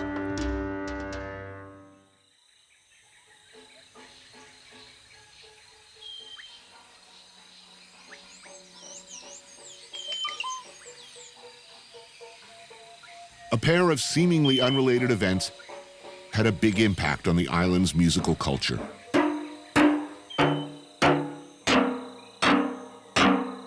During World War II, the U.S. Navy built an oil depot to supply overseas strategic needs. And And decades earlier, the ruling British had banned drums made from traditional-style animal skins after a series of riots they insisted had been inspired by African drumming. One improvises in such circumstances, and all those oil drums were repurposed.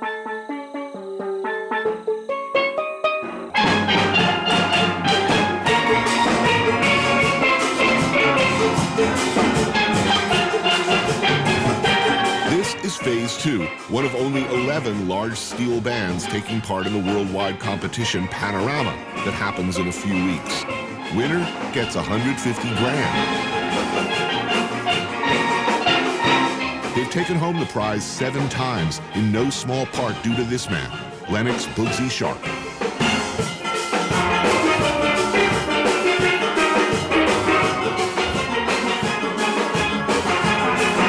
The rehearsal space is called a panyard, and if you're lucky, somebody nearby is making this: corn soup, split pea broth, dumplings, and of course, corn. Kim Johnson is a local journalist and historian who knows about this stuff. It's far more complex than you think.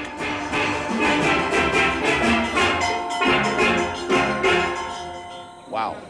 I gotta tell you, that was incredible. I've heard a lot of, little steel drum bands around the Caribbean, but nothing like that. All percussion, right? 100%. Yes. How did your interest in this develop? I grew up here. Later, I became a writer. I discovered there were just hundreds of stories. Because in the early days, up until the 60s, the steel bands were partly like street gangs. They would fight with one another. The West Side Story kind of thing. The steel bands doubled as that. So I just got fascinated by tracking down all of these pioneers and getting their stories and how they got involved. I'll be 64 years this year. I played music since a little kid. Yeah, these stories that he grew up with them in one of his backyards. So when he was about 3 years old, he was going out playing with them.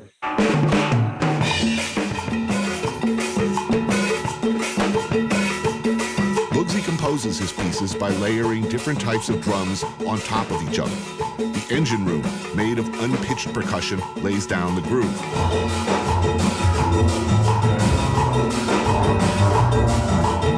Next, a section of 6 bass pans drops a bass line.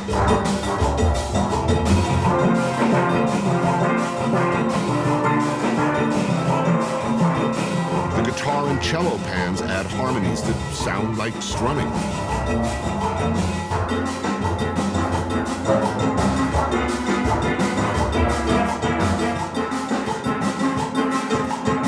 And the frontline pans play the melody.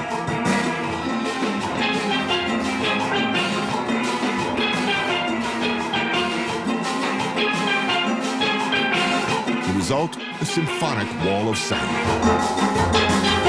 I would like someday to marry this with a big orchestra, symphony orchestra. Yeah, Anthony, that's my dream. It's because of the music Africans survived slavery. Not just physically, survived psychically. It's a question of just improvising instruments.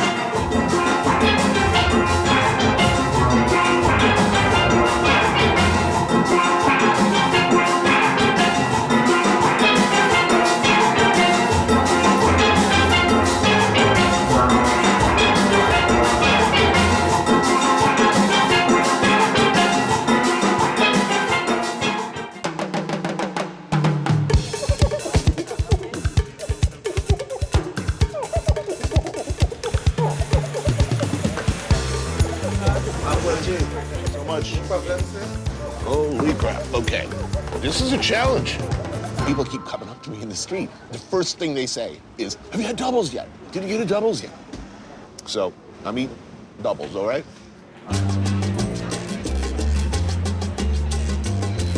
Doubles are a Caribbean take on the Indian chana bhatura. 2 floppy, tender pieces of soft Indian-style bread loaded with a wet heap of curried chickpeas, pepper sauce, and mango. Structurally, I have questions here. I don't want seepage. Seepage is never good. If somebody uses seepage in a sentence, nothing good is gonna happen. I'm gonna suck the paper. I don't think there's meat in here. But I still like it. It's really, really good.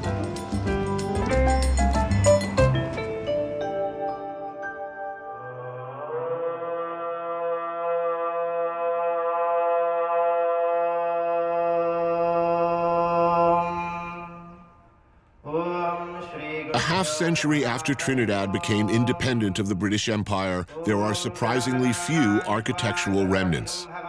But the face of the country and its population were forever changed when slavery ended in 1834, and Great Britain found itself in need of cheap, if not free, labor to work the plantations.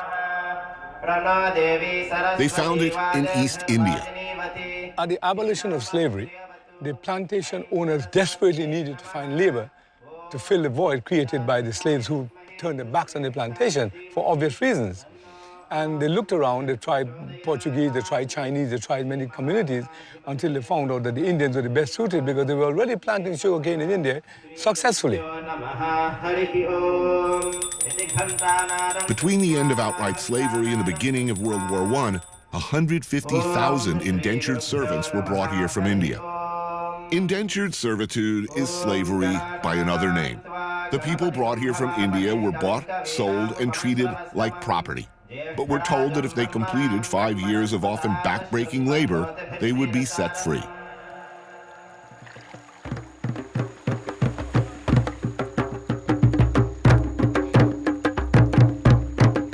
Noon on a Monday, ordinarily a work day, but today the Singh family is having a boys' river wine. Chan, the patriarch, is a retired diplomat. His son, Keshav, is a music producer. Uncle Charlie is in charge of the cooking. How far back did the family go?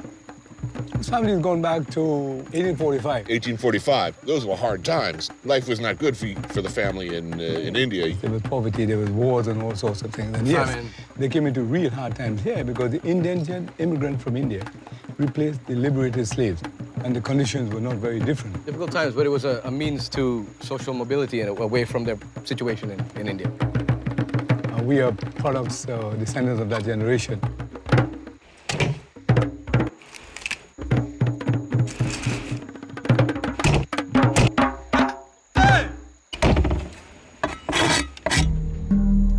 Start with one whole duck, hack into pieces, rub with lime juice, season with hot peppers, garlic, and the tropical herb shadow beni. Add generous helpings of masala and curry powder. Marinate for a bit, then sear in oil, then simmer in coconut milk until tender. Man, that's good. That's really good. We better kill some more ducks, because that is... When we have it like this, when we're drinking before the actual meal, it's like an appetizer, but we call it cutters because it cuts the alcohol. Right, I'm sobering up as we speak. So, look, you're all Trinidadian. Yeah. Trinidad first, Indian second. Yeah. Yes, I mean, when the Indians came, 160-something years ago, there was a disconnect with the motherland. Most of these Indians were promised that they were going for a short tenure to make a lot of money and then return home. They gave return passage or land. So when the first Indians took the option to go back, couldn't find their families. Right. And those who found their families were rejected because they said, you guys abandoned us for 5 years. Wow. You may as well take that 5 acres of land and stay there. So there's no closure to descendants like us who have not found any connection between our families in India. Soft paratha dough is cooked on a massive tawa and slathered with ghee. But here, just as it's reaching peak flakiness, it gets a beating. Here they call it bust-up shot, which means burst-up shirt. Burst-up shirt. Because they make a huge paratha and then they whack it with 2 sticks. Oh, okay. I thought they were talking about what's going to happen to my shirt. What about skin color? Look, you look at Jamaica, you look at Haiti. I don't get what they say, but what they do is it's still a powerful determinant of where your status is in the power structure. Yeah. Does that exist here? It's not something that has consumed our imagination. Being Trinidadian is not necessarily color tone oriented, but it's more, and I think what people really revel and enjoy is the common experiences. The food is the glue that binds the society together. In spite of the problem that we have here, we are still one of the most harmonious, multi-ethnic societies in the world.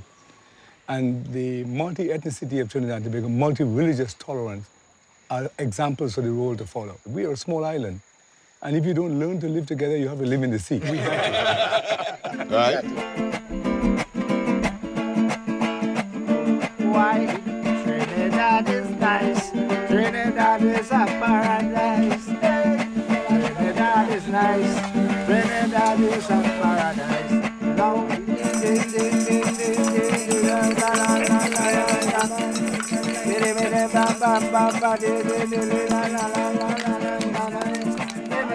Yeah, my theory was always the whole world was going to look like Trinidad in 100 years. Anyway. Great world. Well, I think so. Cheers to that. Cheers, cheers. Respect. Trinidad is nice. Trinidad is a paradise. Why Trinidad is nice. Trinidad is a paradise. Thank you.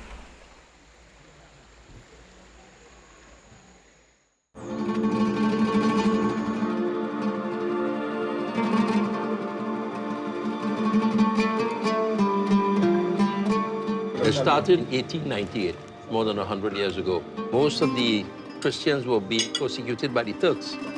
So there was an exodus of Christians leaving Syria. They boarded the ships from Beirut, and as long as it was heading west, they thought they were going to America. Many of our parents landed in Trinidad, and that's when we started. That's the first generation. Just outside of Port of Spain, Bayshore is one of the priciest neighborhoods in the country. I'm here as a guest of the Sabga Abouds, a successful family of Lebanese Syrians. Look, isn't this amazing? Beirut. Yes, like no arak. I do indeed. Would you like arak? A little ice and some water would be perfect. My drink of choice is Grey Goose and coconut water. The family's story is not an uncommon one. The first members came here during the collapse of the Ottoman Empire, arriving penniless. They worked their way up as textile merchants and branched out to run businesses that sell everything from medical equipment to real estate. And how large is the community now in Trinidad? A little under 5,000. That's still a fairly small percentage of the... Extremely small. Actually, we are the smallest ethnic group in Trinidad. But the most powerful, almost the most powerful. Smallest but most powerful, huh? That's not bragging. Syrian Lebanese merchant class are generally seen as the elite. Actually, I'm very big in the food business here. I have 120 restaurants. Call me the Starbucks of the Caribbean. I can't tell you how happy I am about this meal. I love the food. This is raw kibbe. Best raw kibbe you'll ever eat in your life. Yeah, this is the fried version, which is stuffed with the nice stuffing. And then we have the typical hummus. This is muhamra, which is made from chili paste and ground nuts, the best muhamra in Trinidad. Then we have falafel patties. We have grilled wings with garlic, which is every Arab loves. Fish in tahini sauce. You ever had that? Yeah, beautiful. I'm gonna pour some olive oil over our lovely things, because olive oil is a must. I mean, and how closely do people stay in contact with family or relatives back in Lebanon or Syria? If at all? Not very much. We are Trinidadians too. As much as we are Lebanese and Syrian, we are Trinidadians. Trinidad has been good to us, and we know it. But life is good here in Trinidad. Life is very good. But there is a measure of concern in the fact that at one time we used to have a huge middle class, which was a sort of a security in terms of any possible conflict between the haves and the have-not. But now that's eroding, and they're getting poorer. So they're starting to get angry. What do you think the biggest danger is right now? Civil commotion. Civil commotion. Yeah. We have a crime problem related to gangs, gang warfare. Gang warfare. It ain't all good for everybody here by a long shot.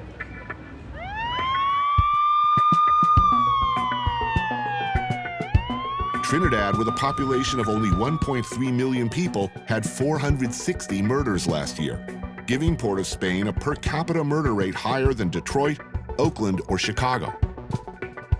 Mark Besant covers the subjects of drug and gang-related violence as an investigative journalist. People want you dead. You could say that. Who wants you dead, do you think? Well, 2 years ago, I did a piece about the state prosecutor, Dana Sital, who was shot dead.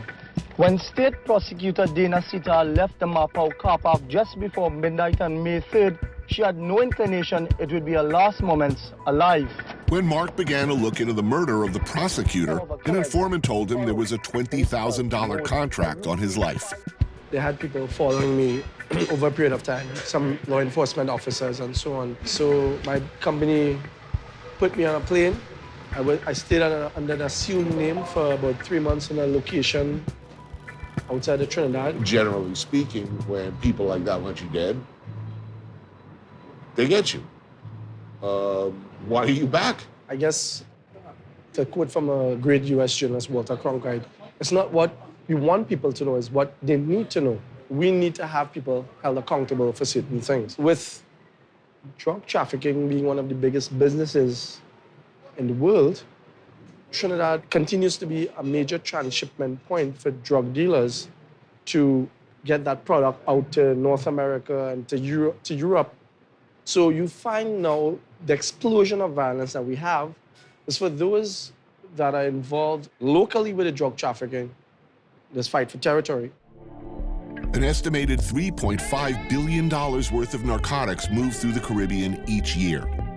Trinidad's porous borders, busy port, proximity to Venezuela, and the inevitable corruption that comes with numbers and threats like that make it, unfortunately, an ideal transshipment point. How bad is high-level corruption alleged to be? Fairly deep.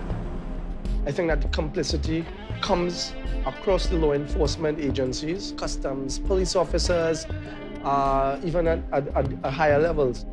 And with corruption, poverty, hopelessness, add some radical ideology to that, and Trinidad has proved relatively fertile ground for the recruitment of ISIS fighters and terrorists. It's quite alarming, Trinidadian nationals being one of the highest in the region, going to Syria. And it's over 100 on a list, an FBI list. They feel that it's the calling from ISIS that they need to go. So what's the future look like? What do you think? How's it gonna go? Wow, that's a loaded question. There are really good people here in Trinidad. There are really, really good people that can make a difference on all fronts. If we go down the path that we're going down, they will be all bad.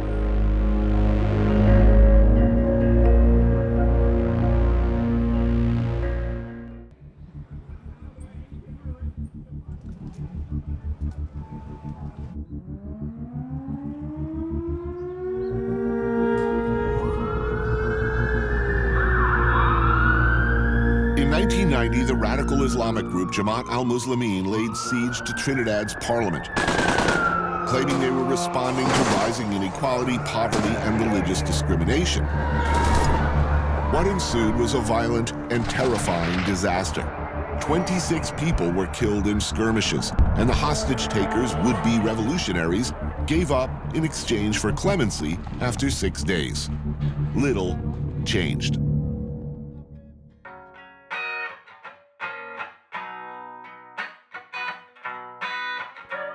Mohammed Muakil's father took part in the attempted coup.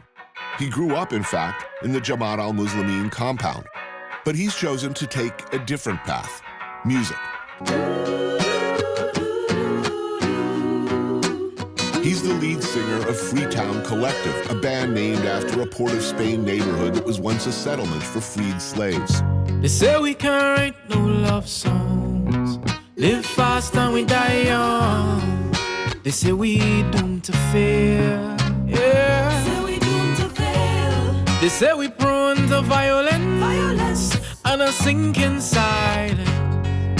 They don't know what they say.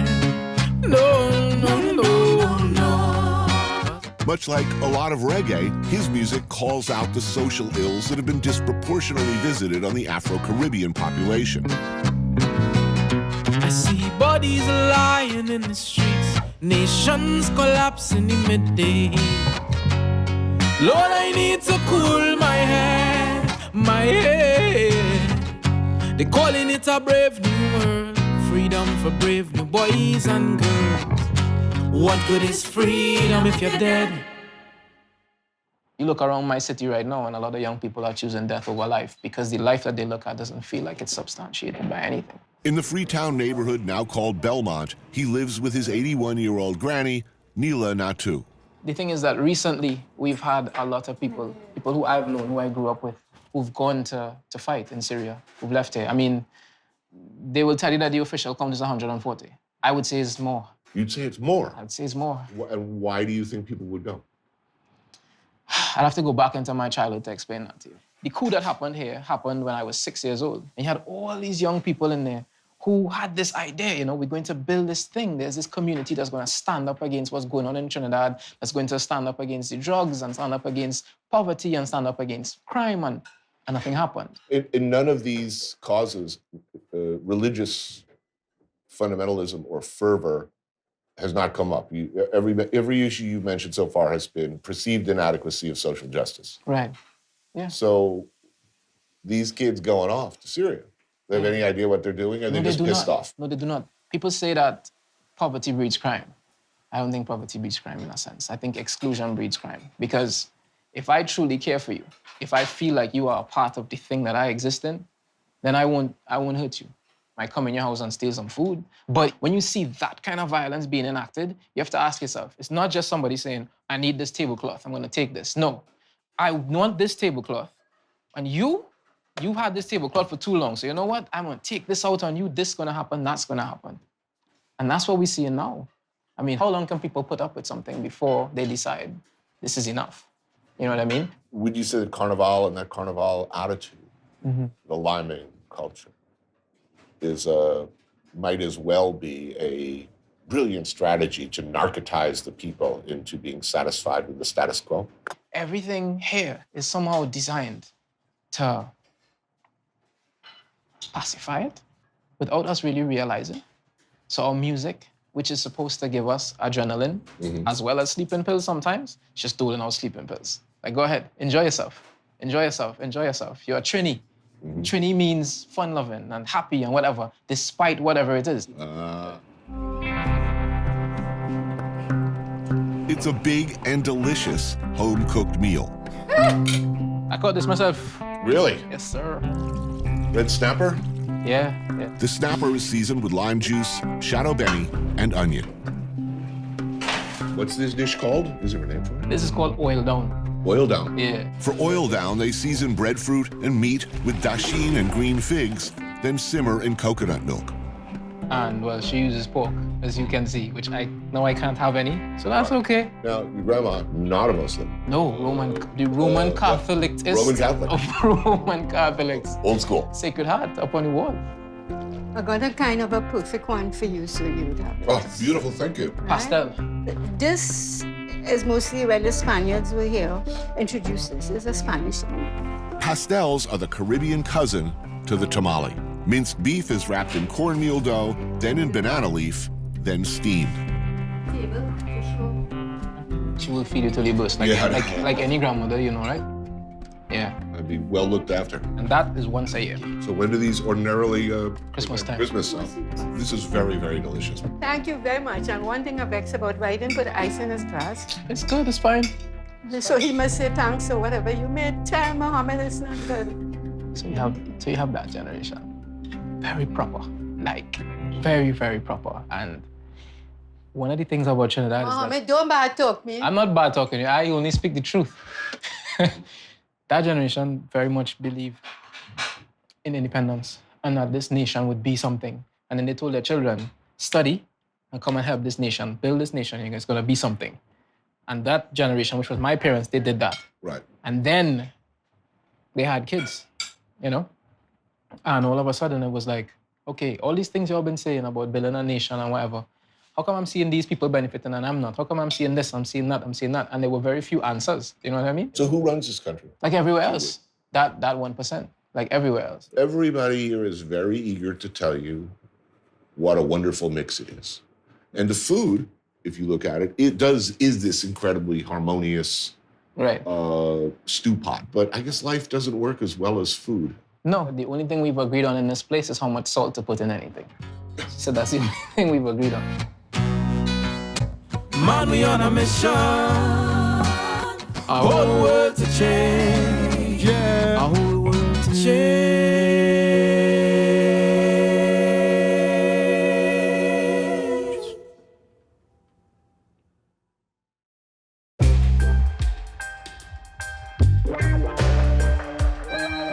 Trinidad, it should be pointed out right now before you start packing your Speedo and your cocoa butter, is an industrial island. And like so many places, industrialization is changing the landscape here. But some things persist, remain, echo from all the way back then.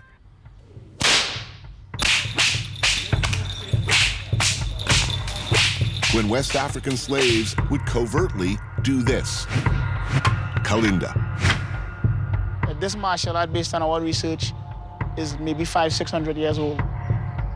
Stick fighting variations occur throughout the Caribbean, but in Trinidad and Tobago, it's like deep in the blood.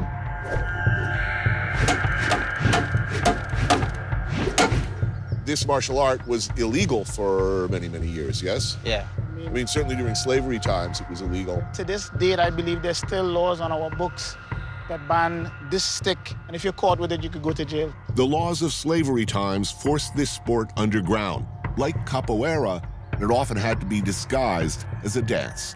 But this ain't no dance. The guys with the whip and the guys with the stick were all the guys saying, you have not broken us. We will continue to resist to the ends of time.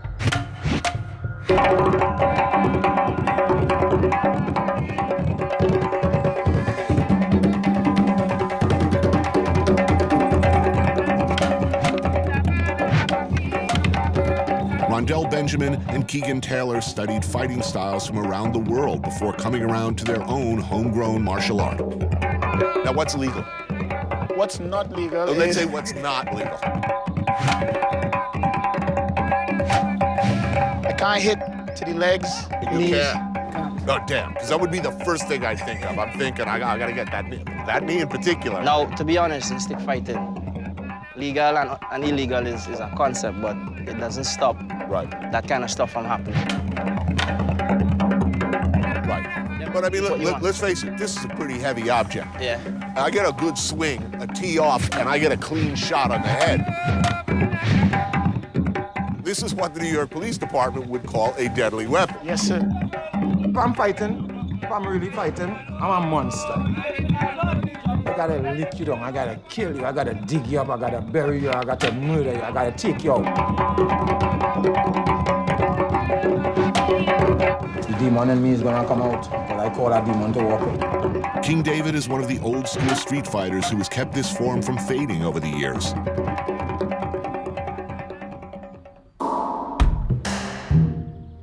As in Brazil and the Deep South, African slaves were given little to work with when it came time for the meal.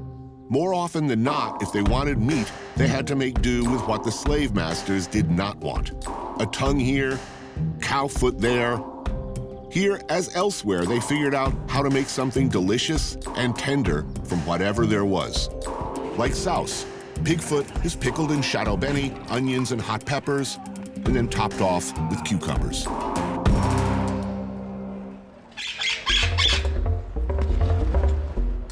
This is a martial art. You either win or you lose. Correct. How do you win? What decides winner? Who draws blood first wins. All it requires is the end result. All you have to do is cut the guy. Blood is blood. What's the worst injury you've ever had in a fight? This finger. What's the worst injury you've seen in a fight? I see a man lost the eye. And also I saw a man die. You have to be a real warrior, born fighter, to stand up there and face that demon, which walking like a man.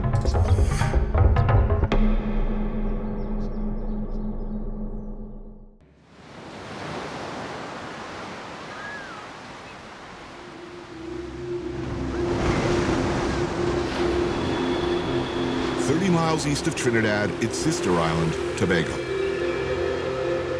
A whole different vibe around here. More like what you'd hope for when you waddle away from the buffet on the SS Norwalk cruise ship. Lazy beach days, boat drinks, villas, all set to a calypso beat.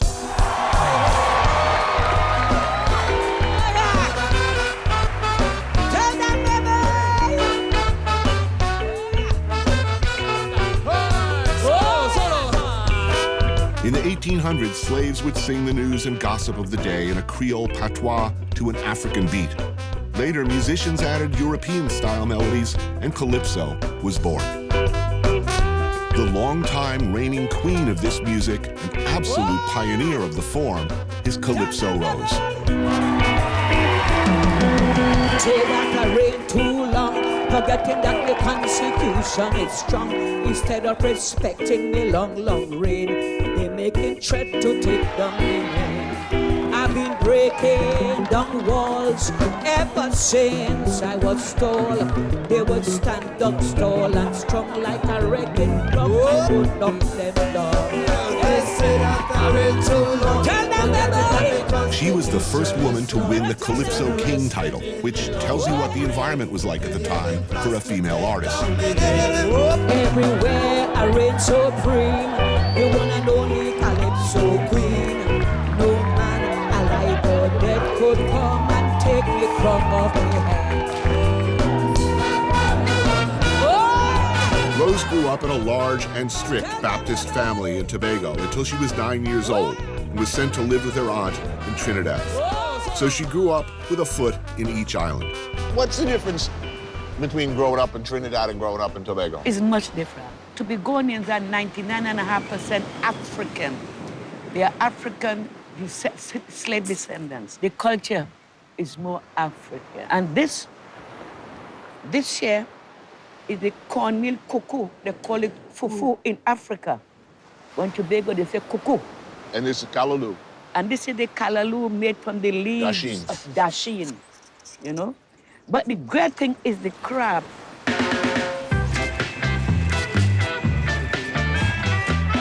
Everybody come to Tobago and must eat crab and dumplings.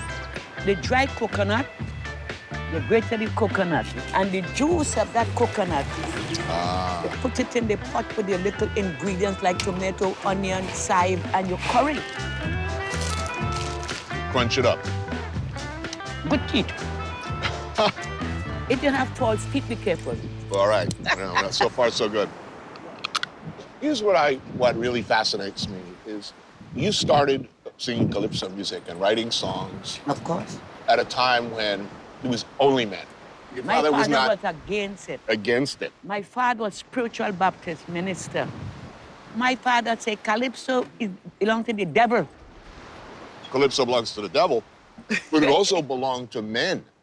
And here you are at age 15, doing what was considered a completely revolutionary thing. What was it about you that made you strong enough and different enough and determined enough to choose to do such a difficult and unusual thing when everybody was against it? My fans, because some people at home, they're sad, they're going through so much financially, economically, they're being abused by the spouse, and they come out to have a good time.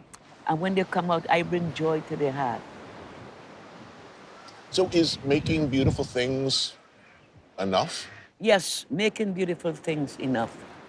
But when you start thinking consciously and beautiful things, like all the seas rolling there, how the sea is moving, moving, moving. Making beautiful things is enough. It is enough. No island in the sun is paradise on Earth, however it might look from the concrete blocks, glass cubicles, or wood boxes we may live in. But all the dancing and music and great food in the world can never hold together by itself what would keep us apart. What might look like a utopian stew of ethnicities and cultures living together under gently swaying palms is, of course, a far more complicated matter. But Trinidad has done better than most, and in proud and unique style.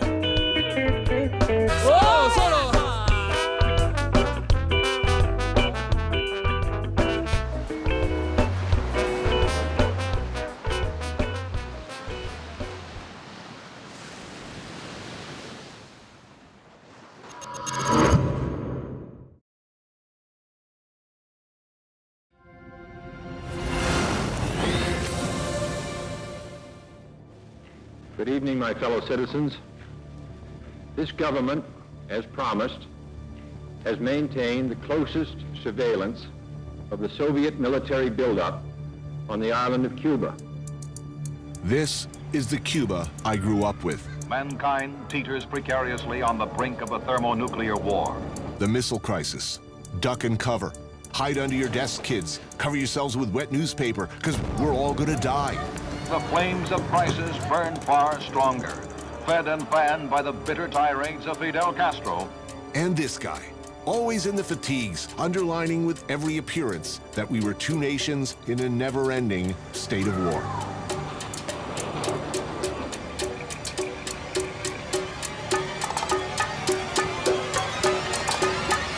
Today, the United States of America is changing its relationship with the people of Cuba. We will begin to normalize relations between our two countries.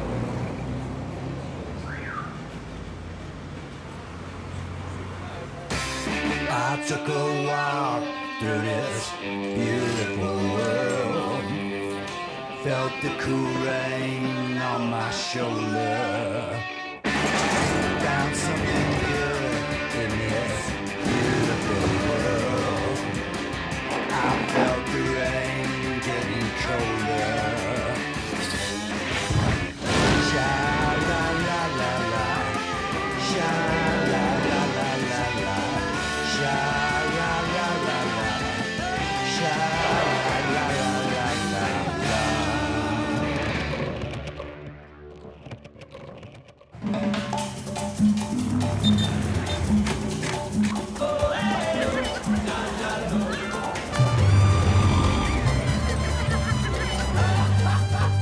Cuba's been sitting here for, what, 55 years now? Half an hour away. Basically giving the biggest superpower in the world the stiff middle finger. 50-plus years of animosity, embargo, rationing, and Fidel Castro is still hanging on. But recently, there are powerful indications that everything is about to change. We are at Jaimanita, a little fishing town.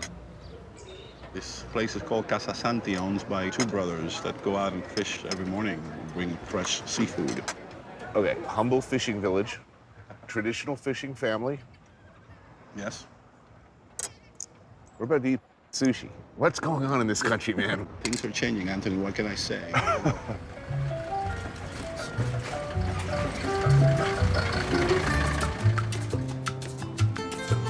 My name is Hugo Cancio. I was born in Cuba. I was in one of Cuba's most prominent schools. When I made a joke about President Fidel Castro, I was a teenager, and the kid that slept on the bunk bed on top of me recorded that conversation, and I was expelled from school. My mom said the only choice is for us to leave Cuba. I'm a businessman. I've lived in Miami for 35 years as my home base. I come back and forth to Cuba. I've been coming to Cuba for over 20 years. I mean, Cuba is a communist country in economic transition. You know, since Raul Castro allowed Cubans to establish more businesses, there are people that are making money. There are people that have created a tremendous amount of wealth. People with family connections to the States, people tied to the exploding tourist industry, small business owners, taxi drivers, people operating in ever-changing gray areas of what is permissible. How's it work right now? If you're Cuban, you can sell your property to another Cuban. From Cuba. And that's what's happening right now. A lot of Cuban Americans and a lot of Cubans living abroad are now coming back and through relatives are buying property. Obviously, somebody has touched this building with some kind of investment. It's renovated. It seems to be like a hotel. Somebody bought the building and turned it into a little hotel.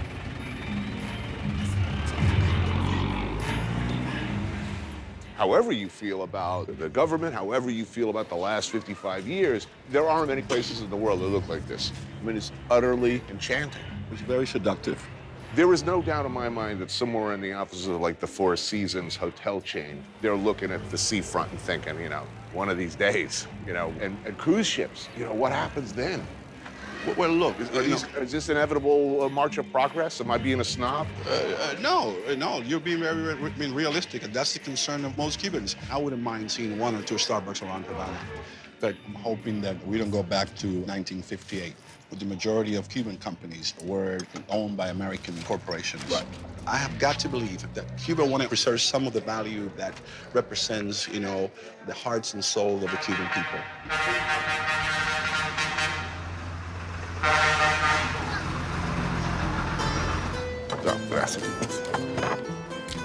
Last time I was in Havana, a meal at a paladar would have been rice and beans. Now, sushi. A certain sign of impending apocalypse. That's good. Yeah. 10 years ago, this restaurant would have never been allowed, not only because private businesses were not allowed, but the external influence that you're seeing. Remember, this is a country where chewing gum or listening to the Beatles were prohibited. I don't think we all need to have Twitter every day. I mean, one of the things I love about coming to Cuba is the fact that I could put my iPhone away. Who cares? Look what we have around us. And I hope that Cubans, as they continue to have access to free information, they will still want to preserve these family times.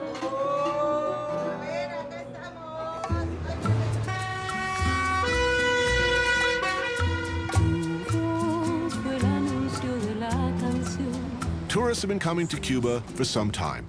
Predominantly Europeans, many of them men of a certain age looking for, how shall we say, company.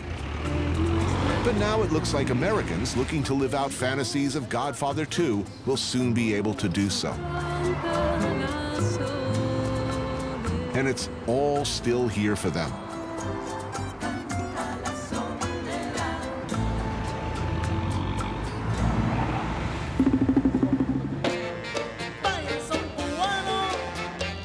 But there's new stuff, too. This is certainly new. Fábrica de Arte, the hottest spot in Havana. A nightclub, performance space, art gallery, highlighting artists, musicians, and DJs from around the world. Questlove is scheduled to DJ here tomorrow night. It's like a big bag when all the art can fit inside. What is going on here? I ask Inti Herrera and Ex Alfonso, two of the young entrepreneurs behind the place. Nothing like this ever existed before. Did the Government Bureau of Arts help you? We had, at the beginning, we had subsidies from the Ministry of Culture. Even the building, we asked for the building because it was abandoned for 30 years. The place is very popular. Right now, yes. Who comes here? It's people that love art, but at the same time it's very diverse. It attracts a once unthinkable mix of foreigners and locals and enjoys the actual support of the government, without whom, of course, it couldn't exist. Our chef here, Lisette, is part of the art world, you know, here. A ceviche of dogfish with pickled vegetables. Loin of pork, pan-seared with yuca, and a riff on a traditional orange sauce with garlic and coriander. Good. Very good. What do you think's going to happen when the door opens and you've got hundreds of thousands of Americans flooding here, looking desperately to spend money on anything Cuban? I don't know, man. We are a small country, no? We have to adapt to new things, but I think it's a good challenge. I guess I'm asking, how do you keep it real when you'll all probably be millionaires in a few years? Us? Yeah. You think so? Yeah. Y no es el objetivo nuestro hacer millonarios. It's not our goal in life, but that's... doesn't matter. Yes, it doesn't matter. We're gonna have those more factories. More factories.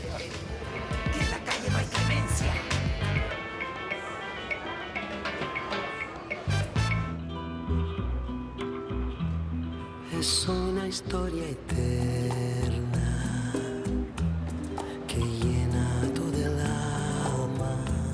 Havana still looks like you want it to look. Or maybe just how I want it to look. So romantic swing, you're sliding into a love in the silence of night. What was once one of the wealthiest cities in Latin America, left to the elements, left to collapse, or frozen gloriously in time.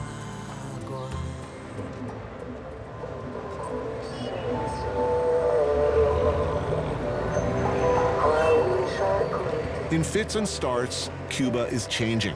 But it's not sugar or rum or tobacco or casino gambling that is the new god.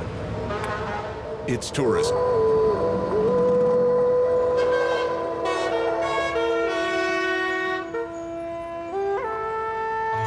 All right, so here we're at Chinatown, such as it is. But are there any Chinese left in Havana? No. There's a few new Chinese. Right. At one point, the Chinese community in Cuba was huge, but they pretty much cleared out after the revolution, as did most of the Russian Jewish emigres who were here. So the state has erected a few quintessentially Chinatown gates, mustered the 14 Chinese people left in Havana to summon their relatives. For more than 35 years, John Lee Anderson has been reporting from conflict zones such as Syria, Lebanon, Libya, Iraq, and Afghanistan. I lied about my age and traveled around Africa. When I was 13, I told people I was 26. In the early 1990s, while researching a biography of Che Guevara, he and his family moved to Cuba and ended up staying for 3 years.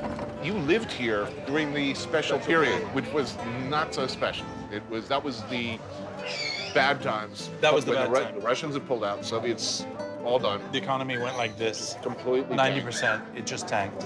Cuba lost 80% of its import goods, which led to widespread hunger, malnutrition, and a nosedive for the already difficult quality of life on the island. There was one place where we could buy food, which was a Soviet-style place with food that was flown in, quite bad food. Under Fidel's rule, that's the way it was. Bless him. It's like a cargo cult version of Chinese food here. Dumplings. A Szechuan chicken dish that's about as Szechuan as, well, I am. What's going to happen? What's next? The uptick in tourism just after the December 17th announcement, the surprise announcement by Raul and Obama, in which they said, we've decided to make friends again. The surge in tourism and American interest in Cuba is like this. You now have an island where every room is for rent because you can make $30 or $40 a day. That's more than a state employee makes in 3 months. There will be wealthy hipsters, women in tiny black dresses drinking ironic riffs on the mojito in the lobby of the spanking new W Hotel with oons, oons, oons in the background. Yeah. And that's within 5 years. Yeah, I would say so. Will every Cuban have an inalienable right to free medical care and education at that time? That's what they're worried about. The last time I was here, which was in 2013, I counted 8 to 10 homeless, garbage-eating people in the street. And I thought, wow, I've never seen that before in Cuba. That's something the old Cuba, the socialist Cuba that could look after all of its citizens, would never have allowed. It's allowing it now. This period we're here in, it's the lull before it all hits. The train is coming. It's either going to roar by and they're going to be able to jump on and go with it, or it's going to derail and it'll be a mess. All of it's possible.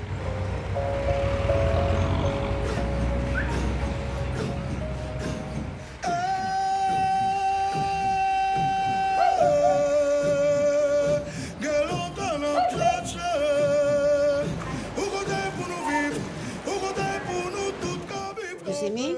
Pregúntale si quiere probar el arroz para que me diga cómo está. Yeah, my mom is asking me if you would like to taste the rice. Oh, it's fantastic. Like a lot of Cubans, Yosemi Rodriguez lives in the same working-class neighborhood where she was born. I live with my mom, my sister, and my niece. Of course, I would like to have my own bedroom, but there are people who don't even have a house. You were a translator, is that correct? And you are now a journalist? Yeah, well, I've been writing for Havana Times, and then I write also for Diario de Cuba, which is another independent website. She struggles to eke out a living in an industry where the state firmly controls all media. What subjects in particular are of interest to you? The racial issue? Racial disparity. Now, I think this is something that the revolution promised to address. Their main mistake was to state that they had eradicated racism, that just like it could be eradicated just like that. On the street, for instance, policemen, the first people they stop is black people. If you're black, you are a potential criminal. Her mom, Rosa, prepared a cabbage stew with carrots, tomatoes, and green beans for her, as you see me as a rare vegetarian on an island where pork is king. Oh, fantastic. Look at that. And for us, pork marinated in garlic, onion, and sour orange. Please tell your mom it's superb, really excellent. Mami, sé que está bueno. Está bueno, sí. Thank you. You have a very highly educated public here, one of the most literate nations on earth. That's funny. We are highly educated, as you said, but we are behind concerning internet and all that stuff. Most of us have access to only the official media, the official newspaper. If internet comes, and I think the government is trying to delay it, if that comes, many things will change. People will have access to different points of view. And I don't think our government wants that. If everything goes well, what will Havana be like? What will this neighborhood be like in 5 years? You know, having a prosperous society doesn't guarantee that it is the same for everyone. You know, you see these people who have been able to use opportunities to open businesses, to open successful restaurants. Those opportunities are there, but I cannot use them because I don't have money. I don't think it is possible to have a perfect society, but I think it is possible to try. How you like the food? Oh, it's delicious, really good. Thank you.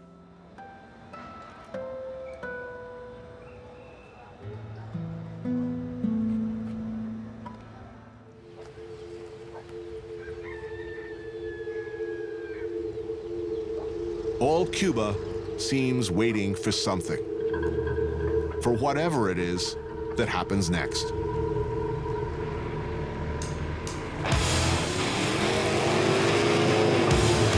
Today, that's the roar of Detroit's finest, circa 1959 and before, of course. American dream machines tricked out, babied, pampered, jury-rigged, or simply held together with duct tape and baling wire.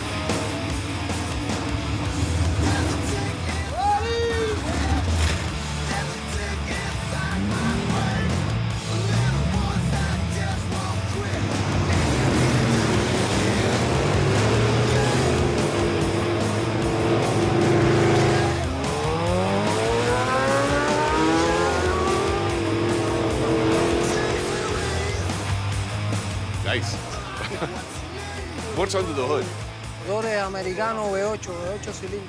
V8 American engines. We buy spares, we bring spares from America. Lo único que pensamos nosotros, el 90% de la semana es en nuestros carros. All we think about through the week is our machines, our V8 engines, you know. Car racing in Cuba, they love it here as much as they love baseball. Wow, that's serious.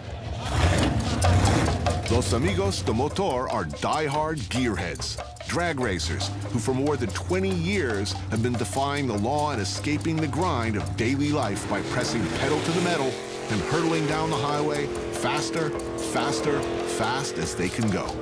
They just find the best part of the day when there is not so much traffic. You get hundreds and hundreds of people on both sides of the road.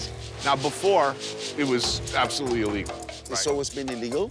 It's only the last couple of weeks that we are going to get sponsorship from the Ministry of Sports. Everything is changing. It's entirely possible that soon you'll be able to order any part, any car in the world. You can have it tomorrow. What would it be? Corvette. Corvette. Which year? ¿De qué año? De bueno. 2016. Ok, vamos entonces a hacerlo, Víctor. Cierre de calle y carro y seguridad para todo el mundo. Vamos.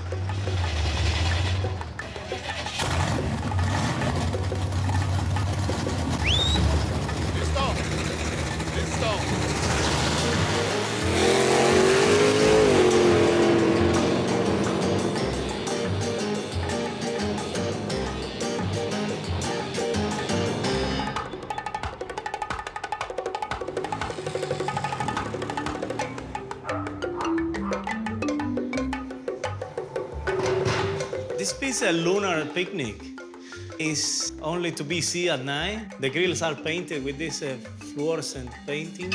It's very surrealistic. It's a weird sensation. It's like make you hungry somehow. Along with his creative partner, Marco Castillo, Dago Rodriguez is half of Los Carpinteros, an artistic entity whose work is shown and collected all over the world. Every single project is a different thing. You have a different technology to fabricate and to develop. Los Carpinteros have managed to stay in the government's good graces by wryly using irony to make their points. In the brutally competitive and capricious contemporary art world outside of Cuba, they are stars. They make a lot of money, but they always return home to Havana. Looks like we'll be eating well.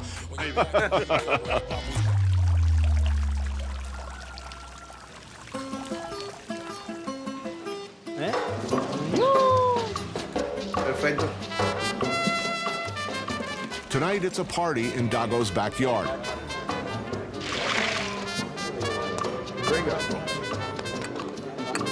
Cheers. Kelvis Ochoa has made his much-loved pig's head soup with pumpkin, corn, peppers, and sweet potatoes, cassava, and plantain.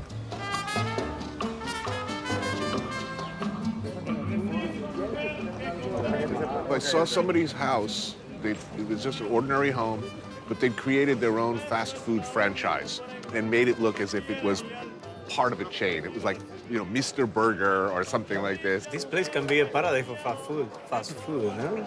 I hope they don't come here soon. Yeah, well, this is my biggest fear, is that there will be a big glass box of a W hotel and to start seeing Starbucks and Victoria's Secret and, you know, all of the people who make every place look the same. It would be awful. Yeah, but we have a 50-year lack of money. Right. This is a big problem. The people will freak out with money when they have the money here. Of course, yeah. But I mean, I think if there's a $200 million hotel project that's sustainable, that preserves the facade of the city, that will get approved first before anything super American per se, you know? Wow, whoa, what's he cooking over there? You can't forget the whole roasted pig. A few years back, a pretty unthinkable luxury for just about everybody. Oh, wow, soup. Wow. Everything is biological. Organic, They have no money. They have no Yes, money for yes. not the pesticides and the hormones yet. Ooh, wow. And tamales steamed in the broth from the pig's head soup.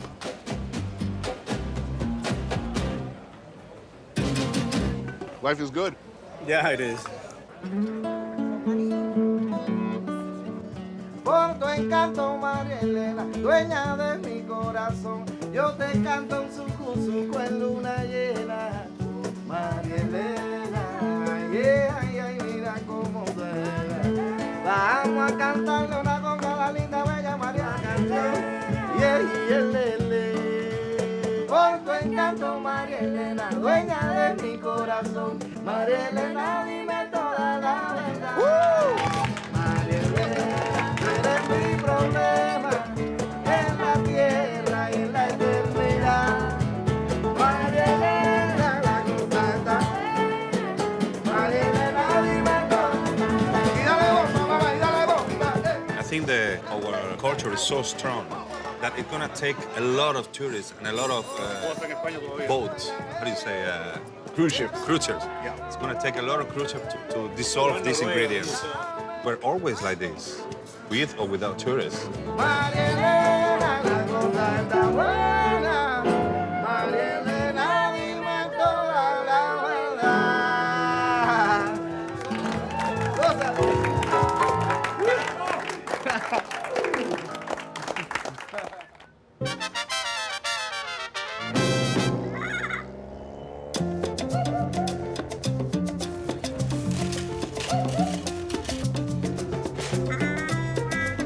This is a typical street of this neighborhood. Houses of wood, houses of concrete. The street is not in good condition. Here was the bus station. It's not a bus station anymore. Now it's a building, it's a monument of the past. Mantilla is a suburb of Havana, home to one of Cuba's most celebrated writers. Mi nombre es Leonardo Padura, soy escritor y estamos en la casa donde he vivido toda mi vida.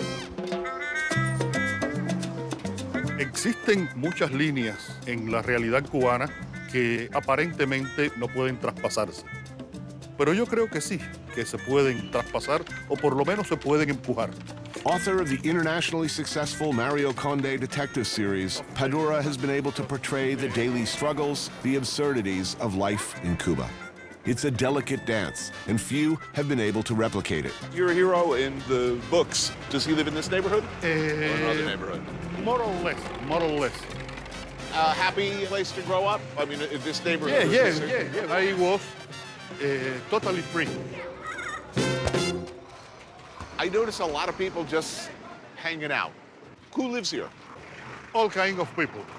Doctors, for example, engineers, workers. Champán de barrio. And people who makes nothing, like that guy. Right. He don't make nothing. How does he live?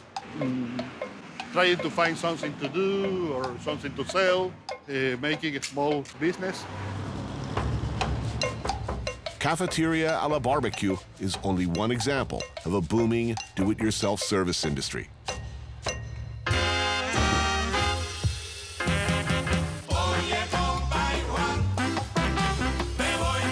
It's a place where you get a lot of bang for your money. Nothing fancy, just delicious. Gracias. Fried pork, plantains, and the kind of silky, deeply satisfying beans that dreams are made of. This is good. Good beans. Yeah. You've never had a book blacklisted or banned in Cuba? Fortunately, no.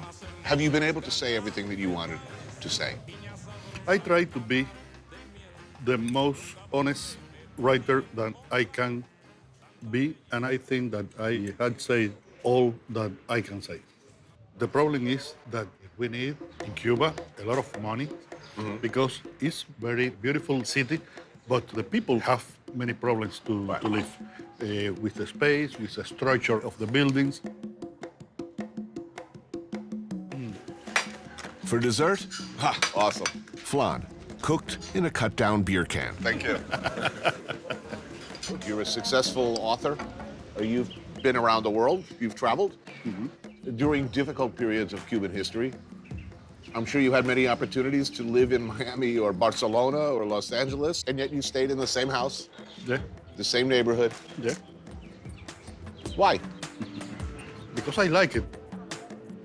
I need to live in Cuba, near to the Cuban people, near to the Cuban language. For me, it's very important.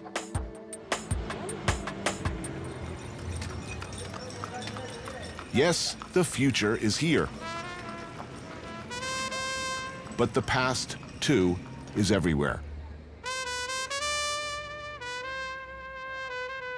The buildings, the cars, the gears of the whole system are still largely stuck in time.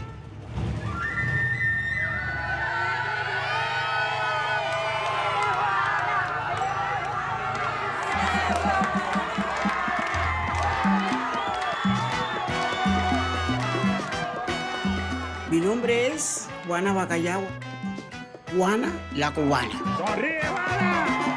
93-year-old Juana Bacallao is very much a part of that past. Me dedico a mi arte, a cantarle al pueblo toda una vida. Long before the revolution, she was a shining star at Meyer Lansky's Tropicana, singing for Capone, Luciano. You know the names. Juana, Juana, cuando me tiro en el carro mío. Y esa es la vida que siempre he tenido con el pueblo.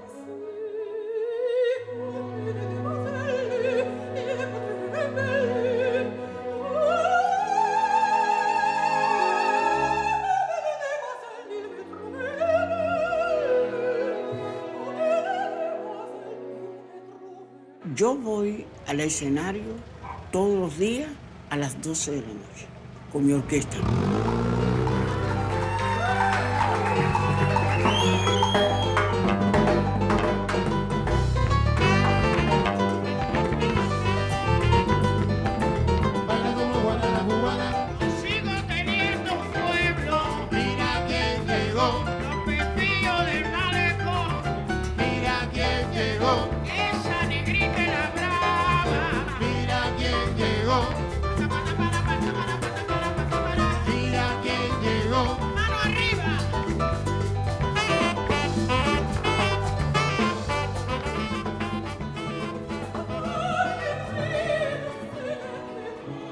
Cuba siempre ha sido divino.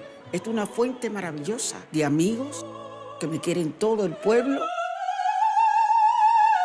Mientras que hay salud se canta y eso.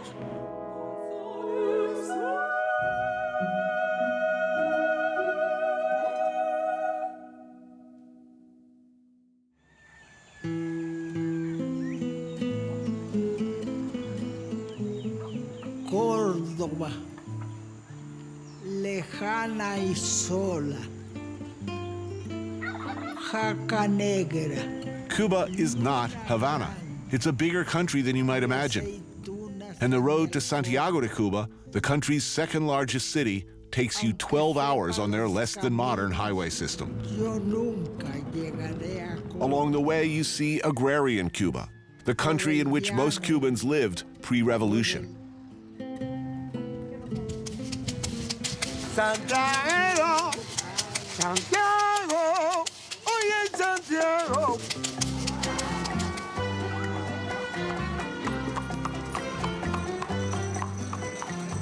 Santiago is a poorer city. It's blacker. And unlike Havana, the symbols and faces of the revolution still seem to mean something. These brutalist prefab workers' housing complexes are everywhere here. And at first glance, hell, at second glance, they look like something you'd house animals in. But for many, previously living even poorer, harsher lives in the countryside, these offered something new. Each group of buildings came with a doctor, a school. Still, they look about as grim can be.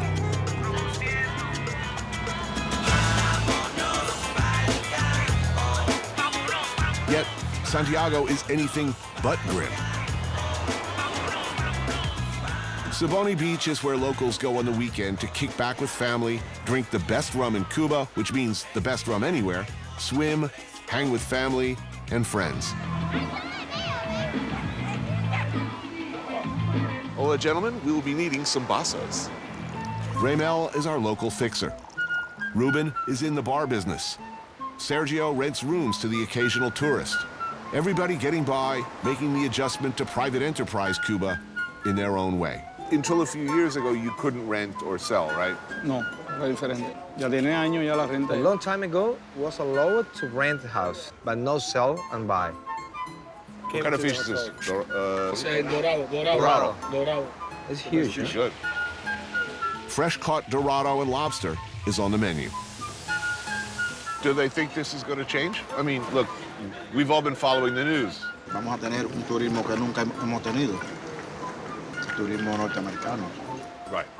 Half an hour away. I mean, they can basically take a boat over for lunch.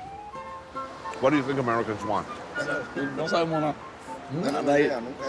They have no idea because they know because never touched the American tourists before. It's looking good now, man. Good rum, cold beer, good fish, good lobster. You'll be needing a blender for piña coladas. Si no hay máquina, la vamos a hacer como. If they have not machine, they're gonna do it by hand. Don't put it this way, my friend. You're going to be making a lot of piña coladas. I think you're going to need the machine.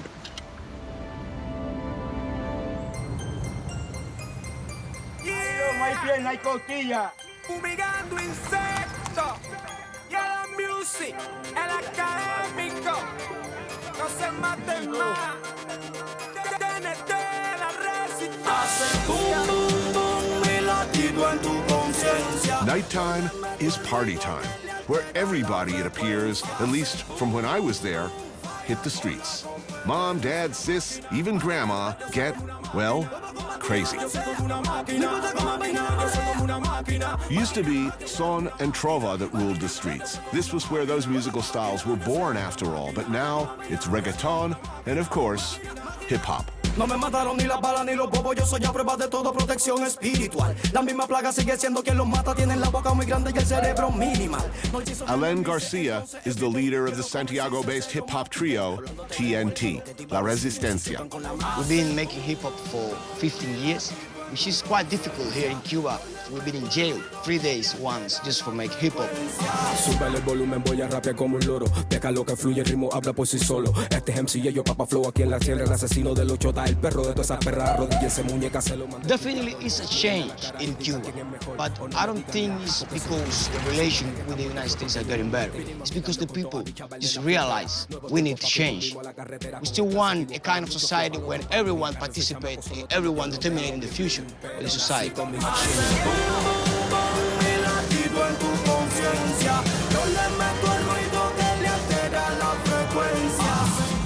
So, born and bred, Santiago, where the good rum comes from. Exactly. So tell me, music business in Santiago. What are you doing?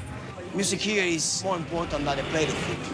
When it's carnival, sometimes the people doesn't have money for a proper food, but they got money for like a jar of beer and just enjoying that beer in a place with music.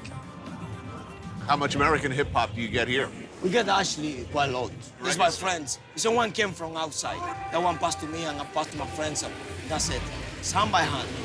Right. In the beginnings, in the 90s, we started making hip-hop here.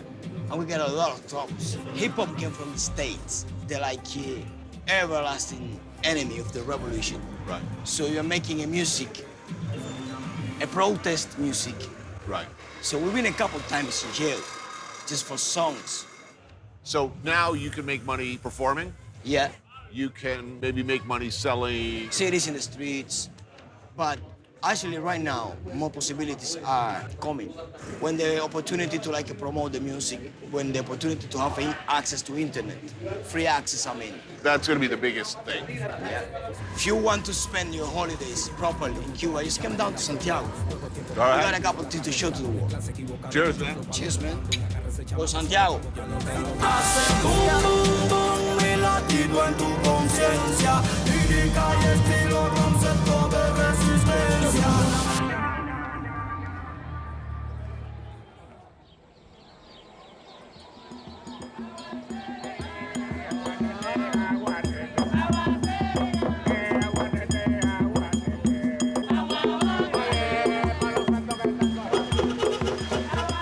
Hola.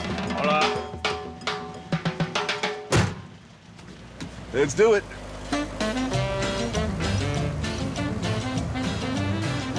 Hi, I'm Tony. My name is George. How long have you been driving a taxi? For more than 20 years. Mostly Cubans or tourists? No, tourists, most of them Spanish, Italy, even people from Canada, a lot of Canadian people. You from Santiago? Yes, I was born in Santiago. I was saying in Spanish, Santiaguero. I used to live in Russia for 6 years. I studied there. Really? Yeah, I was really young, and I really enjoyed it. Oh, yeah? Because it must be cold there. No, could you imagine the difference? Cuba, a Russian, snow. First time I saw snow, I sent to my mom a lot of pictures. Yeah. Holding snow, throwing snow. So what were you studying in Russia? Mechanic engineer. That's so you went from engineering to taxi driving? Yes. In 1990, the Russian left us alone. We got in trouble with the economy, so I have to change my job. So it looks like the embargo might end. You know, a lot of money going to start coming to Cuba. You think it's going to change? I think that the American businessmen will invest in Cuba, and that will be good for everyone. How about going back to engineering? You know, that will depend on how much they will pay. Right, okay.